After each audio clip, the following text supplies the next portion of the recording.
नमस्कार दोस्तों।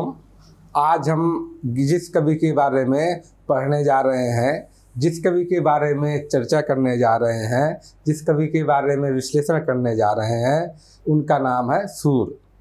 सूर कृष्ण भक्ति धारा के प्रतिनिधि कवि हैं।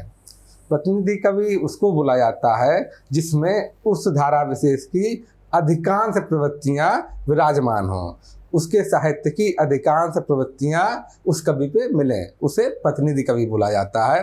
तो ये सगुण भक्ति धारा की जो कृष्ण भक्ति धारा है उसके प्रतिनिधि कवि हैं। तो हम लोग देखेंगे कि इनके साहित्य का जो संवेदना पक्ष है उसमें क्या क्या चीज़ें हैं, जो शिल्प पक्ष है उसमें क्या क्या बिंदु हैं। साथ ही इन्होंने जो भ्रमर गीत में जो अपनी मौलिक उद्भावनाएं प्रस्तुत की हैं, क्या क्या इनोवेटिव चीज़ है वो भी हम लोग देखेंगे, वो सब भी देखेंगे। क्योंकि भ्रमर गीत एक पुरानी परंपरा है, लेकिन सूरदास ने उसको अपने ढंग से उपयोग किया है और उसमें कुछ कुछ नई नई चीज़ें जोड़ी हैं, ऐड की हैं। वैल्यूएडिशन के कारण ही सूरदास का नाम भी है। ये कैसे उन्होंने पुरानी चीज़ों को, जैसे कि कृष्ण भक्ति की परंपरा भी आपको जयदेव से मिलनी आरंभ होगी, बाद में फिर कैसे कैसे फिर विद्यापति के पास आई, कालिदास के पास आई, फिर विद्यापति से होते हुए सूरदास के पास ये परंपरा आई है। तो सूरदास ने उसमें क्या क्या नई नई चीज़ें की हैं। भाई अगर नई चीज़ें ना की होती तो हमारे साहित्य में नहीं होते वो, लेकिन कुछ ना कुछ नया विशेष चीज़ तो है उनके अंदर, इस वजह से वो हमारे साहित्य में है। तो हम देखेंगे क्या विशेष चीज़ है उनके साहित्य में, तो ये सब पर हम आज चर्चा करेंगे। आइए शुरू करते हैं। तो सूरदास के सबसे पहले क्या देखेंगे, सूरदास के बारे में जीवन परिचय। जब भी हम किसी कवि को पढ़ते हैं, जब भी हम किसी कवि को पढ़ेंगे तो क्या क्या देखते हैं हम, कवि को पढ़ने में किसी कवि का साहित्य पढ़ते हैं। कवि को पढ़ने का मतलब जब भी हम किसी कवि का साहित्य पढ़ते हैं, कवि के दृष्टिकोण से साहित्य पढ़ते हैं उसका, तो क्या देखते हैं, दो चीज़ देखेंगे उसके साहित्य में। क्या आएगी, एक तो कवि का व्यक्तिगत जीवन परिचय देखते हैं हम, क्योंकि व्यक्तिगत अनुभवों का प्रभाव उसके साहित्य में पड़ता है। तो कवि का व्यक्तिगत अनुभव क्या है, और साथ में उसकी जो कालगत प्रवृत्तियाँ वो देखेंगे। दोनों चीज़ों का प्रभाव कवि के साहित्य में पड़ता है। इसलिए मैंने बोला था, क्या बोला था कि ये अपनी धारा के प्रतिनिधि कवि हैं। तो उनमें कालगत प्रवृत्तियाँ जो उस धारा की हैं वो दिखाई पड़ेंगी, और व्यक्तिगत अनुभव का प्रभाव तो होगा ही। तो हम क्या देख लेते हैं, कवि का जीवन परिचय देख लेते हैं। जीवन परिचय इसलिए देखते हैं कि कवि के जीवन के जो अनुभव है उनका प्रभाव कहीं ना कहीं पड़ता दिखाई पड़ता है, साहित्य में दिखता है हमें। सूरदास पहले कैसे थे, दास भक्ति के उपासक थे, दास भक्ति को स्वीकार करते थे। पहले दास भक्ति में वही क्या होता है, प्रपत्तिवाद होता है। इसमें क्या होता है कि भक्त क्या होता है, बहुत दीनहीन स्वयं को घोषित करता है। भक्त की स्वयं की स्थिति बहुत दीनहीन होती है, वो दीनता पूर्वक ईश्वर की उपासना करता है, दीनता पूर्वक ईश्वर के बारे में भक्ति करता है। तो ऐसी स्थिति में इसको, इस दर्शन क्या कहा जाता है, प्रपत्तिवाद कहा जाता है। जैसे कि आपने कबीर में भी देखा था कि प्रपत्तिवाद का थोड़ा सा प्रभाव है। क्या प्रभाव है कि मैं तो कूता राम का मुतिया मेरा नाव, और गरे राम की जेवड़ी जित खींचे तित जाओ। तो वहाँ पर क्या है, ये दास भक्ति है। या तुलसी के आया आप देखेंगे, तुलसी में आप देखेंगे क्या, राम सो बड़ो है कौन, मोसो कौन छोटो, और राम सो खरो है कौन, मोसो कौन खोटो। तो स्वयं को इतना दीनहीन, इतना खोटा, इतना छोटा बताया गया है। तो इस तरह की भक्ति पहले सूरदास करते थे। देखिए उदाहरण देख लीजिए, ये प्रपत्तिवाद का, कौन सुनो यह बात हमारी, समृत और न देखो तुम बिन, कासे व्यथा कहो बनवारी। तो ये स्वयं को दीनहीन बोला गया है, क्या कि मैं बहुत व्यथा में हूँ, बहुत परेशानी में हूँ। तो यहाँ पर क्या दिखेगा आपको, प्रपत्तिवाद का प्रभाव दिखेगा। ये दिखेगा आपको, या ये देखिए, मेरी कौन गति बजनात, भजन बिनु और शरण नाही, तुम्हारे भजन के अलावा कहीं शरण नहीं है मेरी, फिरत विषय साथ, विषय वासना के साथ मैं घूम रहा हूँ। तो ये सब किसका, प्रपत्तिवाद का उदाहरण है, दास भक्ति का उदाहरण है। यही देखिए, बंदो चरण कमल हर राई, इस चरण कमल में क्या है आप देखेंगे, रूपक अलंकार है। चरण और कमल के बीच में भेद खत्म हो गया है, कमल रूपी चरण, तो ये क्या है, रूपक अलंकार होगा यहाँ पर। ये देखिए आप, तो पहले क्या थे, दास भक्ति थी, दास भक्ति का अनुपालन करते थे सूर, और दास भक्ति में किसका असर है, प्रवृत्तिवाद का असर है। बाद में क्या हुआ अब देखते हैं। जब वह वल्लभाचार्य से मिले, गऊ घाट के पास वल्लभाचार्य से मिले, तो वल्लभाचार्य से मिलने के बाद वो किस ओर मुड़े? रागानुगा भक्ति की तरफ मुड़े। रागानुगा भक्ति को क्या बोला जाता है? मधुरा भक्ति भी बोलते हैं।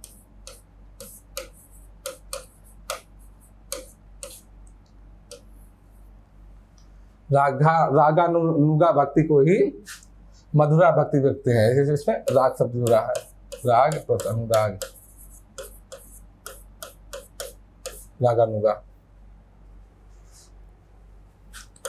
तो इसको मधुरा भक्ति की तरफ वो मुड़ गए, रागानुगा भक्ति की तरफ सूरदास मुड़ गए। और रागानुगा भक्ति कैसी है? ये भक्ति प्रेम पर आधारित भक्ति है। यहाँ जो भक्त है, इस भक्ति में भक्त ईश्वर से दीनता पूर्वक आग्रह नहीं करता, बल्कि ईश्वर से क्या करता? प्रेम करता है। भक्त प्रेम करता है किससे? ईश्वर से। तो यहाँ पर भक्ति का स्वरूप बदल जाता है। यहाँ पर दीनता पूर्वक कुछ मांग नहीं रहा, प्रार्थना नहीं कर रहा, विनय नहीं कर रहा, बल्कि भक्ति ईश्वर से क्या करता है? प्रेम करता है। तो यहाँ पर भक्ति का स्वरूप बदला हुआ नजर आएगा आपको बाद में, बात की रचनाओं में। यहीं पर ये भी देख ले, जैसे उदाहरण देख ले पहले, फिर बताते हैं आपको कि बूझत श्याम कौन तू गोरी। अब कृष्ण है, कृष्ण और राधा के प्रेम का जिक्र है यहाँ पर। तो जब ये वाली भक्ति करेंगे तो प्रेम के प्रसंग खूब आएंगे, खूब देखेंगे। प्रेम पर आधारित है ये भक्ति। तो ये देखिए उदाहरण देख लेते हैं। ये क्या है कि राधा और कृष्ण का प्रसंग है कि कृष्ण खेलने के लिए निकले हैं। तो उसी समय वह एकाएक किसको देखते हैं? राधा को देखते हैं, राधा पर नजर पड़ती है। तो उस समय क्या संवाद होता है? उसी संवाद का यहाँ पर जिक्र है, राधा और कृष्ण के बीच के संवाद का। तो कृष्ण पूछते हैं कि बूझत श्याम कौन तू गोरी। श्याम पूछ रहे हैं बूझत श्याम कौन तू गोरी, कि गोरी तुम कौन हो? बूझत श्याम कौन तू गोरी, कहाँ रहती हो आखिर? काकी है बेटी, किसकी बेटी हो? देखी ना ही कब ब्रज खोदी। तुमको ब्रज की गलियों में, खोरी मतलब गली, ब्रज की गलियों में इससे पहले तो नहीं देखा। तो यहाँ पर आप देखेंगे ये प्रेम का वर्णन है। अब किस तरह वर्णन है प्रेम का? इसी को शुक्ल जी ने क्या कहा है कि स्वदेशी प्रेम कहा है। हालांकि प्रेम स्वदेशी या विदेशी नहीं होता, लेकिन इसी प्रेम को स्वदेशी प्रेम कहा है। क्यों? क्योंकि ये परस्पर पहले क्या होता है? मिलन होता है, कोई व्यक्ति मिलता है आपस में, फिर वार्तालाप होता है, भाई साथ साथ रहेगा, साहचर्य होता है, तब प्रेम होगा ना। भाई लोग मिलेंगे, पहले आपस में बातचीत करेंगे, एक दूसरे के बारे में जानेंगे, साथ रात रहेंगे, साहचर्य होगा, तब प्रेम होता है। तो ये स्वदेशी प्रेम का है इसको। फारसी काव्यों में कहीं कहीं पर, हर जगह नहीं, कुछ कुछ काव्यों में क्या होगा कि स्वप्न दर्शन जैसी वाली परंपरा मिलेगी। इस स्वप्न में देख लिया युवती को, प्रेमी ने प्रेमिका को देखा इस तरह, या किसी ने बोल दिया, किसी हंस ने या सुख ने वर्णन कर दिया, या आकाशवाणी हो गई। तो प्रेमी क्या है? प्रेम का खोज में चला जाता है। तो वैसे प्रेम को शुक्ल जी ने क्या है? विदेशी प्रेम की संज्ञा दी है, क्योंकि उसमें पहले मिलन नहीं है, पहले मुलाकात नहीं हुई, वार्तालाप नहीं हुआ, साहचर्य नहीं हुआ, बल्कि सिर्फ स्वप्न या उसकी वजह से प्रेम है, आकाशवाणी की वजह से। तो ऐसे प्रेम को विदेशी प्रेम का है। तो यहाँ प्रेम का वर्णन है। ये मैंने इसलिए चर्चा कर दी कि ये इस पर भी समीक्षकों के बीच बहस रही है। वैसे तो प्रेम स्वदेशी विदेशी कुछ होता नहीं है, क्योंकि प्रेम क्या है? भावना है। और भावना तो पूरी दुनिया में या पूरे भूमंडल में एक ही जैसी रहेगी, उसमें स्वदेशी और विदेशी होने का कोई अर्थ नहीं है। तो ये देखते हैं, ये किसका वर्णन? प्रेम का वर्णन है। तो ये मधुरा भक्ति है। मधुरा भक्ति के बाद ऐसे प्रेम के वर्णन खूब मिलेंगे। आगे देखिए, जैसे बिन गोपाल बैरन भय कुंजय, ये कब का वर्णन है? जब कृष्ण कहाँ चले गए हैं? कृष्ण चले गए मथुरा।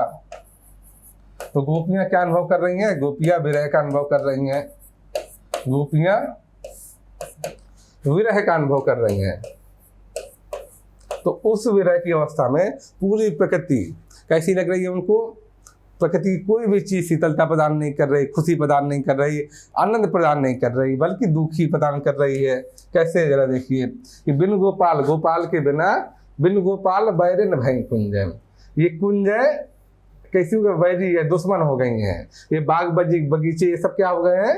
दुश्मन हो गए हैं। बिन गोपाल बैरन भय कुंजय, जो थी लता जो लता यानी बेल, पहले ज्योति लता लगत तन शीतल, पहले जो लताएं हमारे तन को शीतलता प्रदान करती थी, अच्छी लगती थी। शीतल जो थी लता लगत तन शीतल, अब भाई विषम ज्वाल की पुंज है। अब वही लताएं कैसी लगती हैं? ज्वाल यानी अग्नि की पुंज, अग्निपुंज की तरह लगती हैं ये। तो इसका वर्णन किया गया कि प्रकृति भी कैसे आदमी की विरह की अवस्था में किस तरह से महसूस होती है, किस तरह से अनुभव होता है प्रकृति का, उससे वर्णन किया गया है। तो क्या सब मधुरा भक्ति के कारण है? तो इसको एक तो आप मधुरा भक्ति, प्रेम पर आधारित जो भक्ति है उस पर उदाहरण के तौर पर लिख सकते हैं। दूसरा प्रकृति के बारे में लिख सकते हैं, प्रकृति कैसे मनुष्य के सुख दुख हर अवस्था में, विरह की अवस्था में शामिल रहती है, इसमें भी आप लिख सकते हैं। अब यहाँ पर चर्चा कर लेते हैं कि शुद्धाद्वैतवादी दर्शन क्या है। इस शुद्धाद्वैतवादी दर्शन ये आखिर क्या है? तो वेदांत दर्शन, जब हिंदू का जो षड दर्शन आप पढ़ते हैं, षड दर्शन आप एथिक्स में भी पढ़ेंगे, हिंदू का षड दर्शन। भारत में एक तो हिंदू दर्शन मिलेगा आपको, उसके अलावा बौद्ध दर्शन, जैन दर्शन, चारवाक दर्शन, ऐसे ऊर्ध्व दर्शन है। तो हिंदुओं का जो दर्शन है उसको षड दर्शन बोला जाता है, कि 6 मुख्य शाखाएं हैं उसमें। उसको सबसे जो पॉपुलर, सबसे बड़ी शाखा समझ ली वो है क्या? वेदांत। ये वेदांत। वेदांत के अंदर भी बहुत सारे दर्शन दिए गए, बहुत सारे विचार दिए गए। उसमें से एक विचार बड़ा महत्वपूर्ण है, उसको कहा जाता है अद्वैतवाद, जो कि किसने दिया? शंकर ने दिया, शंकराचार्य का अद्वैतवाद। ये बड़ा महत्वपूर्ण है। इसमें क्या बोला गया था?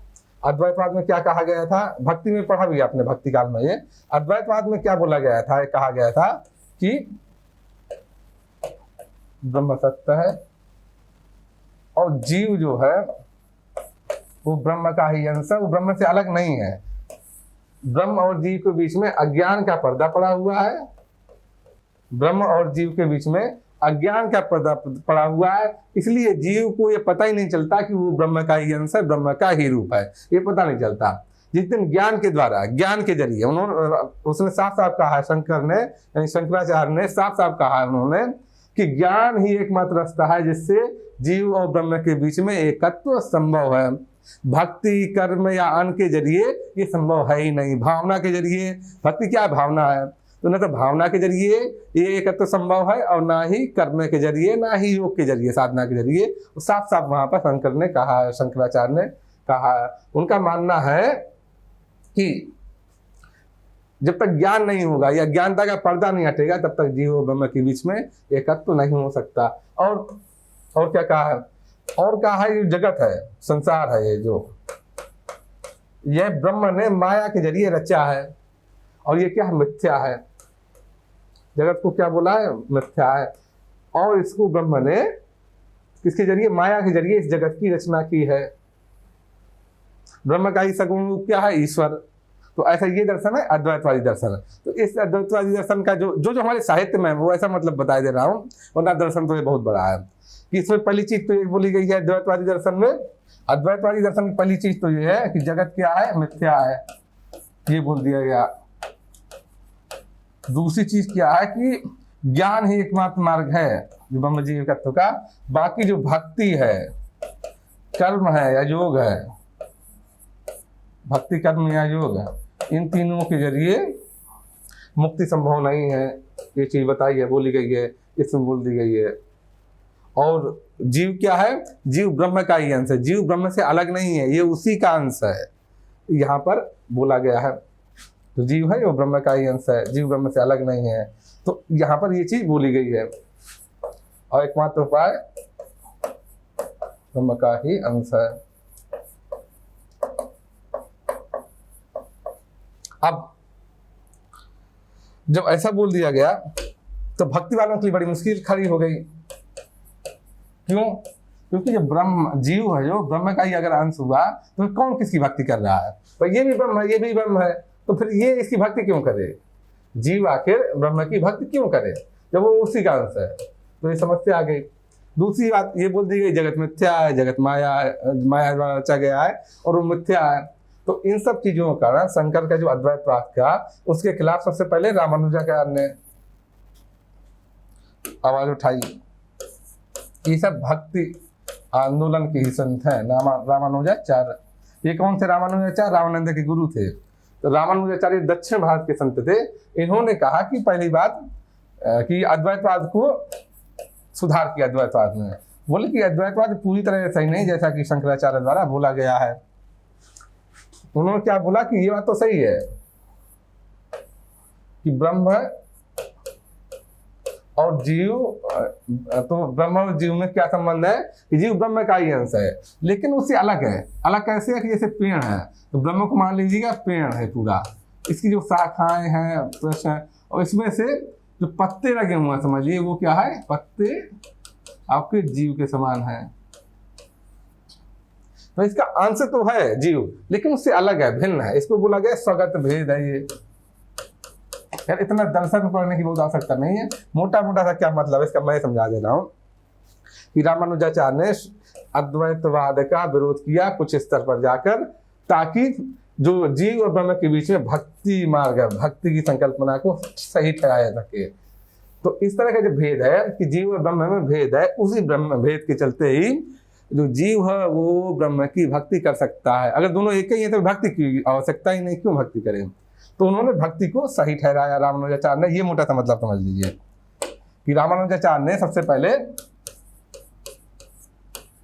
भक्ति को सही ठहराया।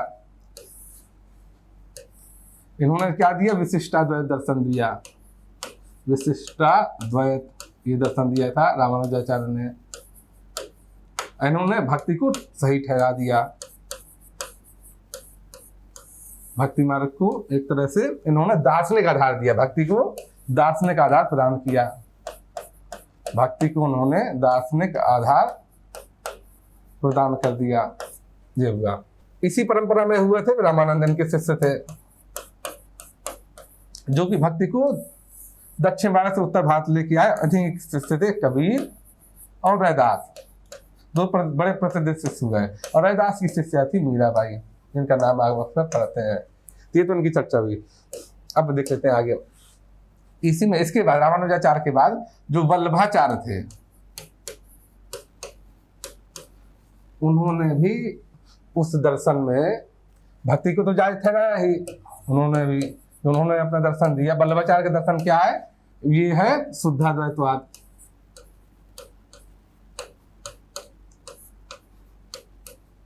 इनके दर्शन भक्ति तो ठीक है ठहराया ही इन्होंने।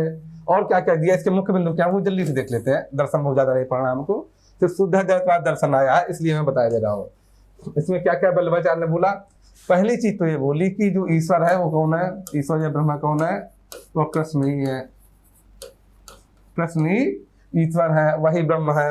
एक तो उन्होंने ये बोला। दूसरा बात क्या बोली इस दर्शन में, शुद्धाद्वैतवादी दर्शन में, कि जगत क्या है? मिथ्या नहीं है। जगत मिथ्या नहीं है बल्कि कृष्ण की ही लीला है। जगत मिथ्या नहीं है बल्कि क्या है? कृष्ण की लीला है ये। ऐसा बोला शुद्धाद्वैतवादी दर्शन में, ये कृष्ण की ही क्या है? लीला है। और भक्ति तब होती है, कैसे कोई भक्ति करता है? जब ईश्वर यानी स्वयं कृष्ण ही उस पर अनुग्रह करते हैं, उस पर एक तरह से दया करते हैं। अनुग्रह करेंगे तब भक्ति होगी। तो इसी से एक मार्ग निकला जो बोला जाता है पूर्णम तत् अनुग्रह, तो उसको बोला गया पुष्टि मार्ग, जो आप बाद में पढ़ेंगे। तो यहीं से पुष्टि मार्ग निकला, क्योंकि उन्होंने क्या कहा वल्लभाचार्य ने कि भक्ति तभी आएगी, तभी करेगा व्यक्ति जब उसके ऊपर ईश्वर यानी कृष्ण का अनुग्रह होगा, तब भक्ति करेगा। पूर्णम तत् अनुग्रह, तो उसी से पुष्टि मार्ग निकला। फिर यहाँ पर हम खत्म करते हैं। मेन 3 चीजें हैं इसमें शुद्धाद्वैतवादी दर्शन में। 3 चीजें मुख्य है। एक तो ईश्वर क्या है? कृष्ण ही ईश्वर है। जगत क्या है? जगत मिथ्या नहीं है बल्कि कृष्ण की लीला है। तीसरी चीज क्या? भक्ति तभी होगी जब एक कृष्ण यानी ईश्वर अनुग्रह करेंगे। तो यहीं से पुष्टि मार्ग निकला। ये देख लेते हैं बस। तो ये क्या है? सूरदास पर किसका प्रभाव है? शुद्धाद्वैतवादी वेदांत दर्शन का प्रभाव है। और उसी से निकली है मधुरा भक्ति। ये दर्शन मधुरा भक्ति का समर्थक है। ये दर्शन मधुरा भक्ति का समर्थक है। ये देखेंगे आप। और मधुरा भक्ति का ये रूप हम यहाँ पढ़ना है। ये तो प्रेम का वर्णन है, इसमें प्रेम का वर्णन देखेगा। इसलिए ये बताना पड़ा कि साहित्य में क्या प्रभाव है, साहित्य में आखिर क्या प्रभाव है शुद्धाद्वैतवादी दर्शन का, रागानुगा भक्ति का। इसलिए ये चीजें बतानी पड़ी, थोड़ा सा जानकारी होना आपको आवश्यक है। आगे देखते हैं अगला बिंदु, सगुण कृष्ण भक्ति के प्रबल समर्थक। सगुण कृष्ण भक्ति के, सगुण भक्ति के समर्थक और कृष्ण भक्ति के। उन्होंने हर जगह निर्गुण का विरोध किया। सूर ने निर्गुण भक्ति का स्पष्ट रूप से विरोध किया, जबरदस्त विरोध किया। देखिए ये वेद उपनिषद जाकू निर्गुण नहीं बतावाएंगे। वेद और उपनिषद ग्रंथ जिस ईश्वर को निर्गुण बताते हैं। भक्त वत्सल भगवान धरे तन भक्तन के पास। भक्त वत्सल भगवान तो भक्तों पर दया करने वाले भगवान, भक्तों की रक्षा करने वाले भगवान है। तो भक्त वत्सल भगवान धरे तन रखते हैं, अवतार लेते हैं, तन धारण करते हैं। भक्त वत्सल भगवान धरे तन भक्तन के पास। भक्तों की रक्षा करने के लिए, भक्तों को दर्शन देने के लिए वो क्या करते हैं, तन को धारण करते हैं। इसी तरह के आप देखेंगे तुलसी में भी देखेंगे, तुलसी ने क्या बोला है, जब जब होए धर्म के हानि बाढ़ेंगे दम असुर अभिमानी, तब तब प्रभु धरी विविध शरीरा हरहि कृपा निधि सज्जन पीरा। तो वहाँ भी वही अवतारवाद का समर्थन है, सगुण भक्ति का समर्थन है। यहाँ भी उसी अवतारवाद और सगुण भक्ति का समर्थन देखेंगे। राम कौन है, 7वें अवतार है। और कृष्ण कौन से अवतार है, कृष्ण नारायण के विष्णु के 8वें अवतार हैं।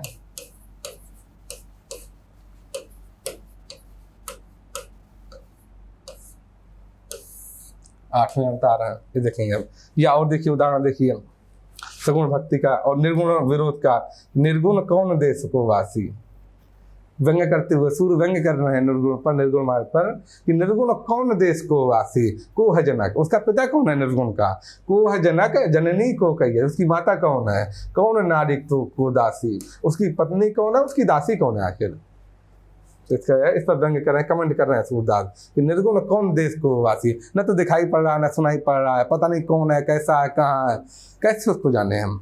अभी तक हमने क्या पढ़ा, ये पढ़ाए थे हम लोग जीवन परिचय, कि उनके जीवन परिचय में कैसे पहले वो दास भक्ति का या इसी प्रवृत्तिवाद दर्शन का कैसे समर्थन करते थे, कैसे उन पर इसका प्रभाव था, प्रवृत्तिवाद का प्रभाव था। बाद में क्या हुआ, जब वल्लभाचार्य से मिले तो उन पर किसका प्रभाव हो गया, शुद्धाद्वैतवादी वेदांत दर्शन से वो है प्रभावित हो गए। और ये कैसा है, प्रेम पर आधारित है, रागानुगा भक्ति है, मधुरा भक्ति बोलते हैं, जो कि प्रेम पर आधारित होती है। तो फिर इन सबका वर्णन कर लेंगे, प्रेम का वर्णन मिलेगा आपको हर जगह। वो किसका, सगुण भक्ति के समर्थक हैं, निर्गुण भक्ति के विरोधी हैं। तो उनके बारे में चर्चा कर रहे थे हम, अभी सूरदास के बारे में हम लोग चर्चा कर रहे थे। अब हम क्या देखेंगे, जैसा कि किसी भी रचनाकार का साहित्य पढ़ते हैं तो हम दो हिस्सों में पढ़ते हैं, उसकी संवेदनागत विशेषताएं और उसकी शिल्पगत विशेषताएं। अब हम सूर के साहित्य की संवेदनागत विशेषताएं देख लेते हैं। संवेदनागत विशेषताओं में पहला बिंदु है कि सूर कैसे है, सगुण कृष्ण भक्ति के समर्थक हैं और निर्गुण के विरोधी हैं। जैसे उदाहरण देख लीजिए, काहे को मारक रोकर सूधो। सूर क्या कह रहे हैं कि ये इसमें है क्या, प्रसंग क्या है कि गोपियां उद्धव से बोल रही हैं, भ्रमर के जरिए गोपियां, ये भ्रमर गीत का ही है छंद है, पद है। गोपियां उद्धव से बोल रही हैं भ्रमर के जरिए, और एक तरह से सूरदास ही बोल रहे हैं, गोपियों के माध्यम से सूरदास ही बोल रहे हैं। क्या बोल रहे हैं कि काहे को रोकत मार्ग सूधो, तो सीधा साधा रास्ता स्पष्ट रास्ता है सीधा, उसको क्यों रोक रहे हो। सीधा रास्ता कौन सा है, सीधा मार्ग कौन सा है, सीधा मार्ग है सगुण भक्ति का। सीधा मार्ग कौन सा है, सगुण भक्ति का मार्ग है। तो काहे को रोकत मार्ग सूधो, और सुनहु मधुप, मधुप यानी भ्रमर भौरा, भौरे के माध्यम से किससे बात हो रही है, गोपियां उद्धव से बात कर रही हैं। तो सुनहु मधुप निर्गुण कंटक ते, निर्गुण कंटक, निर्गुण मार्ग को क्या बोला है, कंटक बोला है, कांटा बोला है सूरदास ने यहाँ। तो सुनहु मधुप निर्गुण कंटक ते, राजपंथ क्यों रूंधो। जो सीधा स्पष्ट राजमार्ग है, जो राजमार्ग है, हाईवे है, सीधा है और साफ है, आराम से जाया जा सकता है उस राजमार्ग पर। वो राजमार्ग कौन सा, सगुण का राजमार्ग है। तुमने उसमें जबरदस्ती क्यों निर्गुण के कांटे बिछा दिए हैं, क्यों तुम उस राजमार्ग को में जो सगुण राजमार्ग है उसमें क्यों तुम अपने निर्गुण रूपी कांटों को बिछा रहे हो, क्यों उसको मुश्किल बना रहे हो, अनावश्यक अननेसेसरी। यहाँ पर ये सूरदास ने बोला है। तो यहाँ पर किसका समर्थन है, सगुण का समर्थन है और निर्गुण का विरोध किया है यहाँ पर। अब देखिए यहाँ पर वो देख लेते हैं, सुनहु मधुप निर्गुण कंटक से। निर्गुण और कंटक में आपस में कोई अंतर नहीं रह गया, भेद रहित आरोप है। उपमेय में उपमान का भेद रहित आरोप है। यहाँ पर अलंकार कौन सा होगा? यहाँ पर रूपक अलंकार मिलेगा आपको। यहाँ पर कौन सा अलंकार है? यहाँ पर रूपक अलंकार है। ये रूपक अलंकार है। काहे को रोकत मारग सूदो और सुनहु मधुप निर्गुण कंटक ते राजपंथ क्यों रूदो। और साथ साथ यहाँ पर प्रतीक का भी प्रयोग है। राजपंथ किसका प्रतीक है? राजपंथ सगुण मार्ग का प्रतीक है। और कंटक किसका प्रतीक है? कंटक निर्गुण का प्रतीक है। तो इस कोटेशन को आप, ये जो कोटेशन है, किस तरीके से इस्तेमाल कर सकते हैं? एक तो ये इस सगुण के समर्थन में और निर्गुण के विरोध में ये इस्तेमाल कर सकते हैं। दूसरा, रूपक अलंकार के तौर पर इस्तेमाल कर सकते हैं। और तीसरा प्रयोग कैसे कर सकते हैं? ये आप कर सकते हैं प्रतीकों के रूप में। प्रतीक जब आप लिखेंगे, प्रतीक के बारे में लिखेंगे, तब उसके कोटेशन के रूप में यह पंक्तियां आप प्रयोग कर सकते हैं, इस्तेमाल में ला सकते हैं। आगे देखते हैं हम लोग। रागानुगा भक्ति। रागानुगा भक्ति क्या है? जिसमें प्रेम हो, ऐसी भक्ति जिसमें प्रेम हो, प्रेम के माध्यम से भक्ति हो, उसमें दीनता का भाव ना हो भक्ति में। मेरी कौन गति बजनाथ, वो वाला भाव नहीं हो, दीनता का भाव नहीं हो, बल्कि प्रेम का भाव हो, स्नेह का भाव हो, तो वो भक्ति कहलाती है रागानुगा भक्ति। देखिए, कृष्ण के प्रति ब्रजवासियों का प्रेम ही राग है। जो ब्रजवासी कृष्ण से प्रेम रखते हैं वो क्या राग है, ऐसा इस प्रसंगों में दिखाया गया है। ऐसे जो साहित्य मिलेगा आपको, क्योंकि प्रेम का साहित्य है, प्रेम का काव्य है। देखिए, जैसे ये कब का वर्णन है? जब कृष्ण कहाँ चले गए? मथुरा चले गए हैं। तो उसकी वजह से क्या है? गोपियां विरह में हैं, गोपियां विरह में है। तो उस विरह की अवस्था में जो प्राकृतिक चीजें हैं किस तरह से बुरी प्रतीत होती हैं, उसी का वर्णन किया गया है कि बिन गोपाल बैरन भाई कुंजे, दुश्मन हो गई हैं। ये जो बाग बगीचे हैं ये सब हमारे दुश्मन हो गए हैं। जो थी लता लगत तन शीतल, जो लताएं, जो बेलें कल तक हमारे शरीर को शीतल लगती थी, वो अब क्या हो गई हैं? अब भाई विषम ज्वाल की पुंज है, अब वो आग की लपटें महसूस होती हैं। कृष्ण की बाल लीलाओं का अद्वितीय वर्णन मिलेगा, कृष्ण की बाल लीलाओं का। और अब देखेंगे पूरे दुनिया के साहित्य में, देखेंगे भारत नहीं, पूरे विश्व के साहित्य में देखेंगे आप, बाल लीलाओं का जैसा वर्णन, बाल सुलभ लीलाओं का जैसा वर्णन सूर्य के यहाँ मिलता है, वैसा वर्णन दुनिया में कहीं नहीं मिलता। बाल सुलभ लीलाओं का कृष्ण की जैसा वर्णन सूर्य के यहाँ मिलता है, वो अद्वितीय है,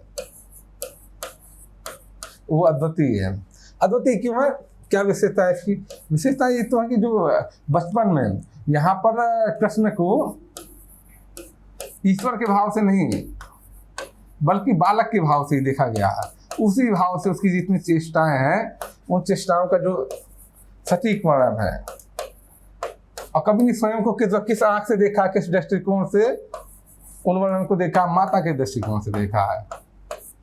इसी वजह से आप देखेंगे कि जो यहाँ पर बाल लीलाओं का वर्णन है वो अद्भुत बन पड़ा है, बहुत सुंदर बन पड़ा है। क्योंकि कभी किस माता की आंख से देख रहा है, कभी की दृष्टि से नहीं देख रहा है, एक साहित्यकार की दृष्टि से नहीं देख रहा है। यहाँ पर कभी कैसे देख रहा है, किस नज़र से देख रहा है?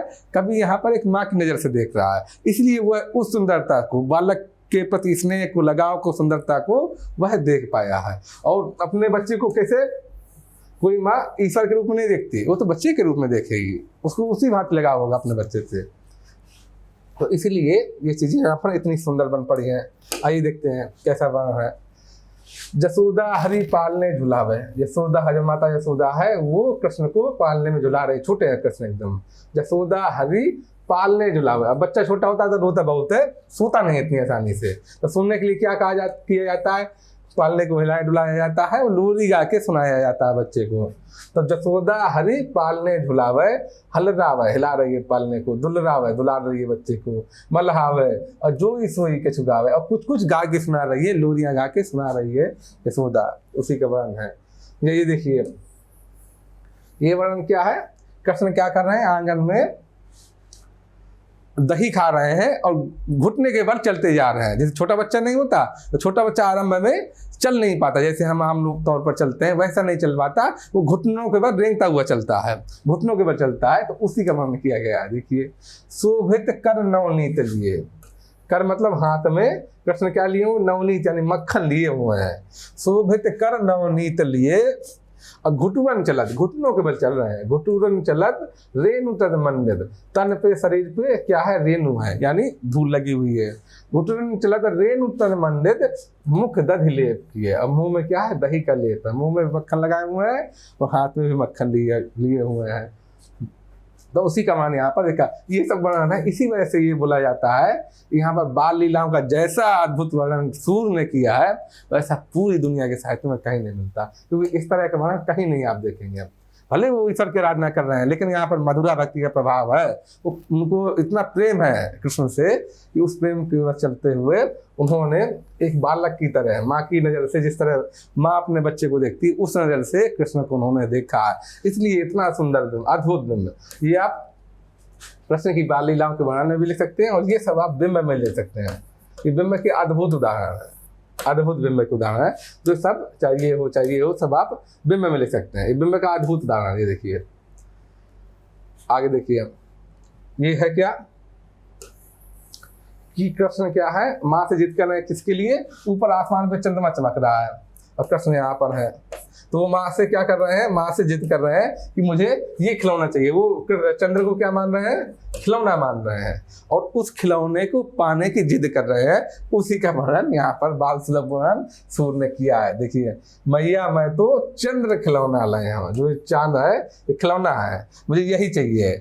मैया मैं तो चंद्र खिलौना लाए हूँ और जैसा लोट धरनी पर अभी, मैं अभी धरती पर लौट जाऊंगा। ऐसे बच्चे जिद किया करते हैं तो बार बार जमीन पर लौट जाते हैं अगर उनकी जिद पूरी ना हो। तो जैसा लोट धरनी पर अभी तेरी गोद में आए हो, मैं तुम्हारी गोद में नहीं आऊँगा, मैं ज़मीन पर लेट जाऊँगा अगर तुमने मुझे ये चंद्र खिलौना नहीं दिया। तो उसी का जिक्र है। आगे देखिए, बाल लीलाओं में कृष्ण क्या करते थे, बचपन में जब थोड़ा सा बड़े हुए तो कहाँ जाते थे, वृंदावन जाते थे गाय चराने के लिए, क्योंकि वही उस गांव के जो वृंदावन था, जो गांव था वही गोकुल गांव था। गोकुल गांव के लोगों का वही कार्य था, गायों को चराना और उससे जो दूध भी निकलता था उसको बेचना, वही ग्वाले लोग कार्य करते थे। गोकुल गाँव के जो ग्वाले थे, तो वृंदावन में लोग क्या जाते थे, चराने जाते थे गाय। उसी का वर्णन किया गया है। देखिए कि चरावत वृंदावन हरिधेनु, धेनु मतलब गाय, हरि मतलब कृष्ण, चरावत वृंदावन हरिधेनु, वृंदावन में कृष्ण गाय चरा रहे हैं। ग्वाल सखा, ग्वाल बाल जो है, जो ग्वाले हैं गायों की देख रेख करने वाले, ग्वाल सखा सब संग लगाए, सब साथ में उनके हैं। और खेलत है करी चैनु, खेलत है हरि करी चैन, चैन से खेल रहे हैं लोग। उसी का वर्णन किया गया है। या एक और अद्भुत वर्णन देखिए, ये देखिए कि मैया कब ही बढ़ेगी छोटी, कृष्ण जिद कर रहे हैं। जब छोटा बच्चा दूध नहीं पीता है तो उसको तरह तरह के बहानों से दूध पिलाया जाता है। दूध पिलाना इसलिए जरूरी है क्योंकि उसकी हड्डियों में दूध हो, कैल्शियम के लिए, तो दूध पिलाना जरूरी है बच्चे को। तो जो बच्चा दूध नहीं पीता है तो उसको तरह तरह के प्रलोभन दिए जाते हैं, जैसे कि लोग अलग अलग तरह के प्रलोभन क्या देते हैं, तरह तरह की बातें बोलते हैं। बहुत सारे लोगों के बारे में आपने सुना होगा, दूध सफ़ेद है तो तुम भी गोरे हो जाओगे इसलिए पी लो, इस तरह का प्रलोभन होता है। या यहाँ पर ये सोचा का प्रलोभन दिया कृष्ण को कि अगर तुम दूध पियोगे तो तुम्हारी जो चोटी है ये लंबी हो जाएगी, जल्दी से बढ़ेगी अगर तुम दूध पियोगे। तो कृष्ण उसी की शिकायत कर रहे हैं यशोदा से कि मैया कब ही बढ़ेगी चोटी, ये मेरी चोटी है कब बढ़ेगी, ये तो बढ़ ही नहीं रही है। कितनी बार मोही दूध पियत भाई, मैं तो रोज ही दूध पी रहा हूँ, कितनी बार तो मैं दूध पी चुका हूँ। कितनी बार मोही दूध पियत भाई, ये अब हूँ है छोटी, लेकिन ये तो अभी भी छोटी है, बढ़ ही नहीं रही है। और तुम बोल रही हो तो दूध पियोगे तो छोटी बढ़ जाएगी तुम्हारी, लेकिन ये तो बढ़ ही नहीं रही है। तो उसी की शिकायत कर रहे हैं। तो बाल सुलभ लीलाओं का इतना सुंदर वर्णन सूर्य ने किया है, ये पूरी दुनिया के साहित्य में इस तरह का वर्णन कहीं नहीं मिलता, अद्भुत है ये। सूर्य ने क्या किया है, भ्रमर गीत में अपनी मौलिक उद्भावनाओं का प्रदर्शन किया है, अपना अलग से चीजें कुछ जोड़ी हैं, अपनी चीज जोड़ी हैं। अब देख लेते हैं कि भ्रमर गीत क्या है। भ्रमर गीत का अर्थ है ऐसे गीत से जब कृष्ण कहाँ चले गए, कृष्ण मथुरा चले गए, उसके बाद वे वृंदावन या गोकुल लौट नहीं पाए। कृष्ण जब मथुरा चले गए तो वृंदावन और गोकुल लौट नहीं पाए, जबकि उनको गोकुल की बड़ी याद आती थी, गोकुल की उनको बड़ी याद आती थी। और पहली चीज तो ये साथ ही जो कृष्ण है, जो इसके सूर्य के हिसाब से कृष्ण कैसे सगुण भक्ति के समर्थक है, जबकि उनके एक अनन्य मित्र थे, क्या थे? उद्धव। कृष्ण के मित्र थे उद्धव, बड़े प्रिय मित्र थे, लेकिन ये किसके समर्थक थे? ये निर्गुण के समर्थक थे। तो एक तो ये कि कृष्ण को गोकुलिया की बड़ी याद आती थी, वृंदावन की बड़ी याद आती थी, और उधर गोपियां भी उनको बराबर याद करती थी, बराबर विरह में रहती थी। और उद्धव थे वो निर्गुण समर्थक थे। तो कृष्ण ने सोचा कि एक ही मतलब एक ही जगह से दो काम कर लिए जाएं। एक तो उद्धव जो कि निर्गुण समर्थक हैं, ये इनको वास्तविकता पता चल जाएगी, और ये सगुण और निर्गुण में क्या फर्क है, कौन ज़्यादा लाभकारी है, वो स्पष्ट हो जाएगा इनको, उद्धव को। साथ ही साथ इसी के बहाने, उद्धव के बहाने, मैं एक संदेश भेज दे रहा हूँ गोपियों को। ऐसा बोला जाता है कि वो दिखते कैसे थे? उद्धव कृष्ण की तरह ही दिखते थे, ऐसा भी बोला जाता है। तो कृष्ण ने सोचा कि इनके बहाने संदेश भी भेज देते हैं। तो कृष्ण ने उद्धव को गोकुल गांव में भेजा। तो गोकुल जब गांव में आए तो उन्होंने क्या किया? गोपियों को, गोपियां किसकी समर्थक है? सगुण भक्ति की समर्थक है, कृष्ण की समर्थक है, वो कृष्ण से प्रेम करती हैं। उद्धव ने जब उनको निर्गुण का पाठ पढ़ाना आरंभ किया, निर्गुण भक्ति के बारे में समझाना चालू किया, तो गोपियां चूंकि उद्धव अतिथि है और कृष्ण ने भेजा उनको, तो सीधे सीधे तो उनका कुछ बोल नहीं सकती, सीधे सीधे उनकी बात काट नहीं सकती हैं। तो गोपियों ने क्या किया कि उस समय देखा एक मधुप यानी भौरा वहाँ से गुजर रहा था। तो भौरा भी काला होता, उद्धव भी काले थे कृष्ण की तरह ही, तो श्याम रंग बोला जाता है इसलिए उनको। तो भौरा गुजर रहा था, तो उन्होंने, गोपियों ने अपनी बात उस भौरे का आधार बना करके उद्धव को अपनी बात कही है। तो जब ये संवाद चल रहा है जिसमें भौरे को, भ्रमर को आधार बनाकर बात कही जा रही है, तो उसको बोला गया है भ्रमर गीत। भौरे को आधार बनाकर बात कहने के कारण ही इस गीत को क्या बोला गया है? इसको बोला गया है भ्रमर गीत, क्योंकि भौरे को आधार बनाकर संवाद है। भौरे को आधार बनाकर ही यह संवाद लिखा, बोला गया है, ये सब कविता काव्य गढ़ा गया है। तो एक चीज तो ये हुई। अच्छा, इसका आरंभ कैसे मिलता है, कहाँ से मिलता है? इसका आरंभ हम देखेंगे, अगर भ्रमर गीत का आरंभ मिलता है कहाँ हमको? भ्रमर गीत का आरंभ आप देखेंगे तो सबसे पहले श्रीमद् भागवत पुराण में मिलेगा। श्रीमद् भागवत पुराण में इसका आरंभ मिलता है, सबसे पहले वहां दिखता है। श्रीमद् भागवत पुराण में इसका आरंभ दिखता है, वहां पर इसकी चर्चा की गई है। लेकिन वहां पर बड़ा सीधा साधा है, वहां पर सिर्फ ये इसका जिक्र है कि किस तरह भौरे को आधार बनाकर गोपियों ने उद्धव से संवाद किया, बस इसका जिक्र है। इन सब चीज़ों का जो निर्गुण, विर्बुद या उपालंबका, भाव प्रेतता, इन सब चीज़ों का वहाँ पर प्रयोग नहीं है, बड़ा सीधा साधा जिक्र है। श्रीमद् भागवत पुराण के बाद भ्रमर गीत कहाँ दिखाई पड़ता है? भ्रमर गीत मिलता है जयदेव के यहाँ। जयदेव का जो गीत गोविंद है उसके यहाँ दिखाई पड़ेगा। फिर देखेगा विद्यापति का, कालिदास के यहाँ देखेगा, आपको कालिदास के यहाँ देखेगा, और फिर देखेगा विद्यापति के यहाँ, ये आपको दिखेगा। भागवत पुराण में देखेगा, कालिदास, जयदेव, विद्यापति, इनके यहाँ देखेगा। उसके बाद कहाँ आया? सूरदास के यहाँ। जब सूरदास के यहाँ भ्रमर गीत आया तो सूरदास ने भ्रमर गीत को जिम गति में नहीं रहने दिया, उसमें क्या किया? उसमें उन्होंने परिवर्तन कर दिया। सूरदास ने भ्रमर गीत में क्या किया? परिवर्तन कर दिया। कैसे परिवर्तन कर दिया? उन्होंने उस पर कुछ नई नई चीजें डाल दी। क्या क्या नई नई चीजें डाल दी? देखिए, एक तो भाव प्रेत प्रकृता का प्रयोग खूब मिलेगा इसमें, उपालंब काव्य के रूप में मिलेगा, मतलब उलाहना दे रही हैं गोपियां यहाँ पर उद्धव के जरिए कृष्ण को उलाहना दे रही हैं, तो ये उपालंब काव्य है। साथ में साथ सबसे महत्वपूर्ण जो चीज है कि इसको किस तरह इस्तेमाल किया सूर्य ने, इसको निर्गुण के विरोध में और सगुण के समर्थन के रूप में इस्तेमाल किया है। सगुण के समर्थन के रूप में ये एक विशिष्ट चीज है सूरदास के यहाँ कि उन्होंने इस तरह से भ्रमर गीत का इस्तेमाल किया, भ्रमर गीत का प्रयोग किया है। तो आइए देख लेते हैं भ्रमर गीत में क्या क्या मिलता है। भ्रमर गीत में भाव प्रेरित वक्रता। पहली बात तो वक्रता क्या है, फिर भाव प्रेरित क्या है, ये देख लेते हैं। वक्रता का मतलब है बात को सीधे सीधे ना कहा जाए, बात को सीधे सीधे ना कहकर थोड़ा टेढ़े ढंग से कहा जाए। टेढ़े ढंग से कहा जाए, सीधे सीधे ना कहा जाए, बल्कि लक्षणा का प्रयोग किया जाए। सीधे सीधे बात ना कही जाए, बल्कि लक्षणा का प्रयोग करके बात को टेढ़े ढंग से कहा जाए। अब टेढ़े ढंग से दो तरह से कहा जा सकता है। वक्रता का मतलब ये होता है टेढ़ा। एक तो होगा बुद्धि का इस्तेमाल करके, यानी शब्दों के साथ खेल के, बुद्धि का प्रयोग करके और शब्दों के साथ खेल के। जैसा कि आपको रीतिकाल में खूब मिलेगा कि को घटिए बस भानजा वो हलदर के भीर, चिरजीवी जोरी जुरे क्यों न सने है गंभीर, और को घटिए बस भानुजा वो हलदर के बीर। तो बस भानजा शब्द के दो अर्थ खुलते हैं, हलदर के दो अर्थ खुलते हैं। तो इस तरह की वक्रता मिलेगी आपको रीतिकाल में मिलेगी। रीतिकाल में और भी बड़े टेढ़ी टेढ़ी चीज़ों का इस्तेमाल किया गया है, लेकिन वहाँ जो वक्रता है वो शब्दों का खेल है, शब्दों का चमत्कार है, भाव नहीं है, इसलिए उसको बोलते हैं बुद्धि प्रेरित वक्रता। शब्द केशव के आंखों मिलेगी, केसों के आपको जबरदस्त वक्रता मिलेगी शब्दों के चमत्कार के जरिए, तो वो सब क्या बुद्धि प्रेरित वक्रता है। दूसरी चीज जो मिलेगी, दूसरी वक्रता मिलेगी आपको भाव प्रेरित। यहाँ पर शब्दों का खेल नहीं है, चमत्कार नहीं है, बल्कि भावों के जरिए वक्रता बोली गई, वक्रता अपनाई गई है, उसको बोलते हैं भाव। कैसे भाव प्रेरित, जरा एग्जाम्पल से हम देख लेते हैं, ये हमारे लिए महत्वपूर्ण भी है।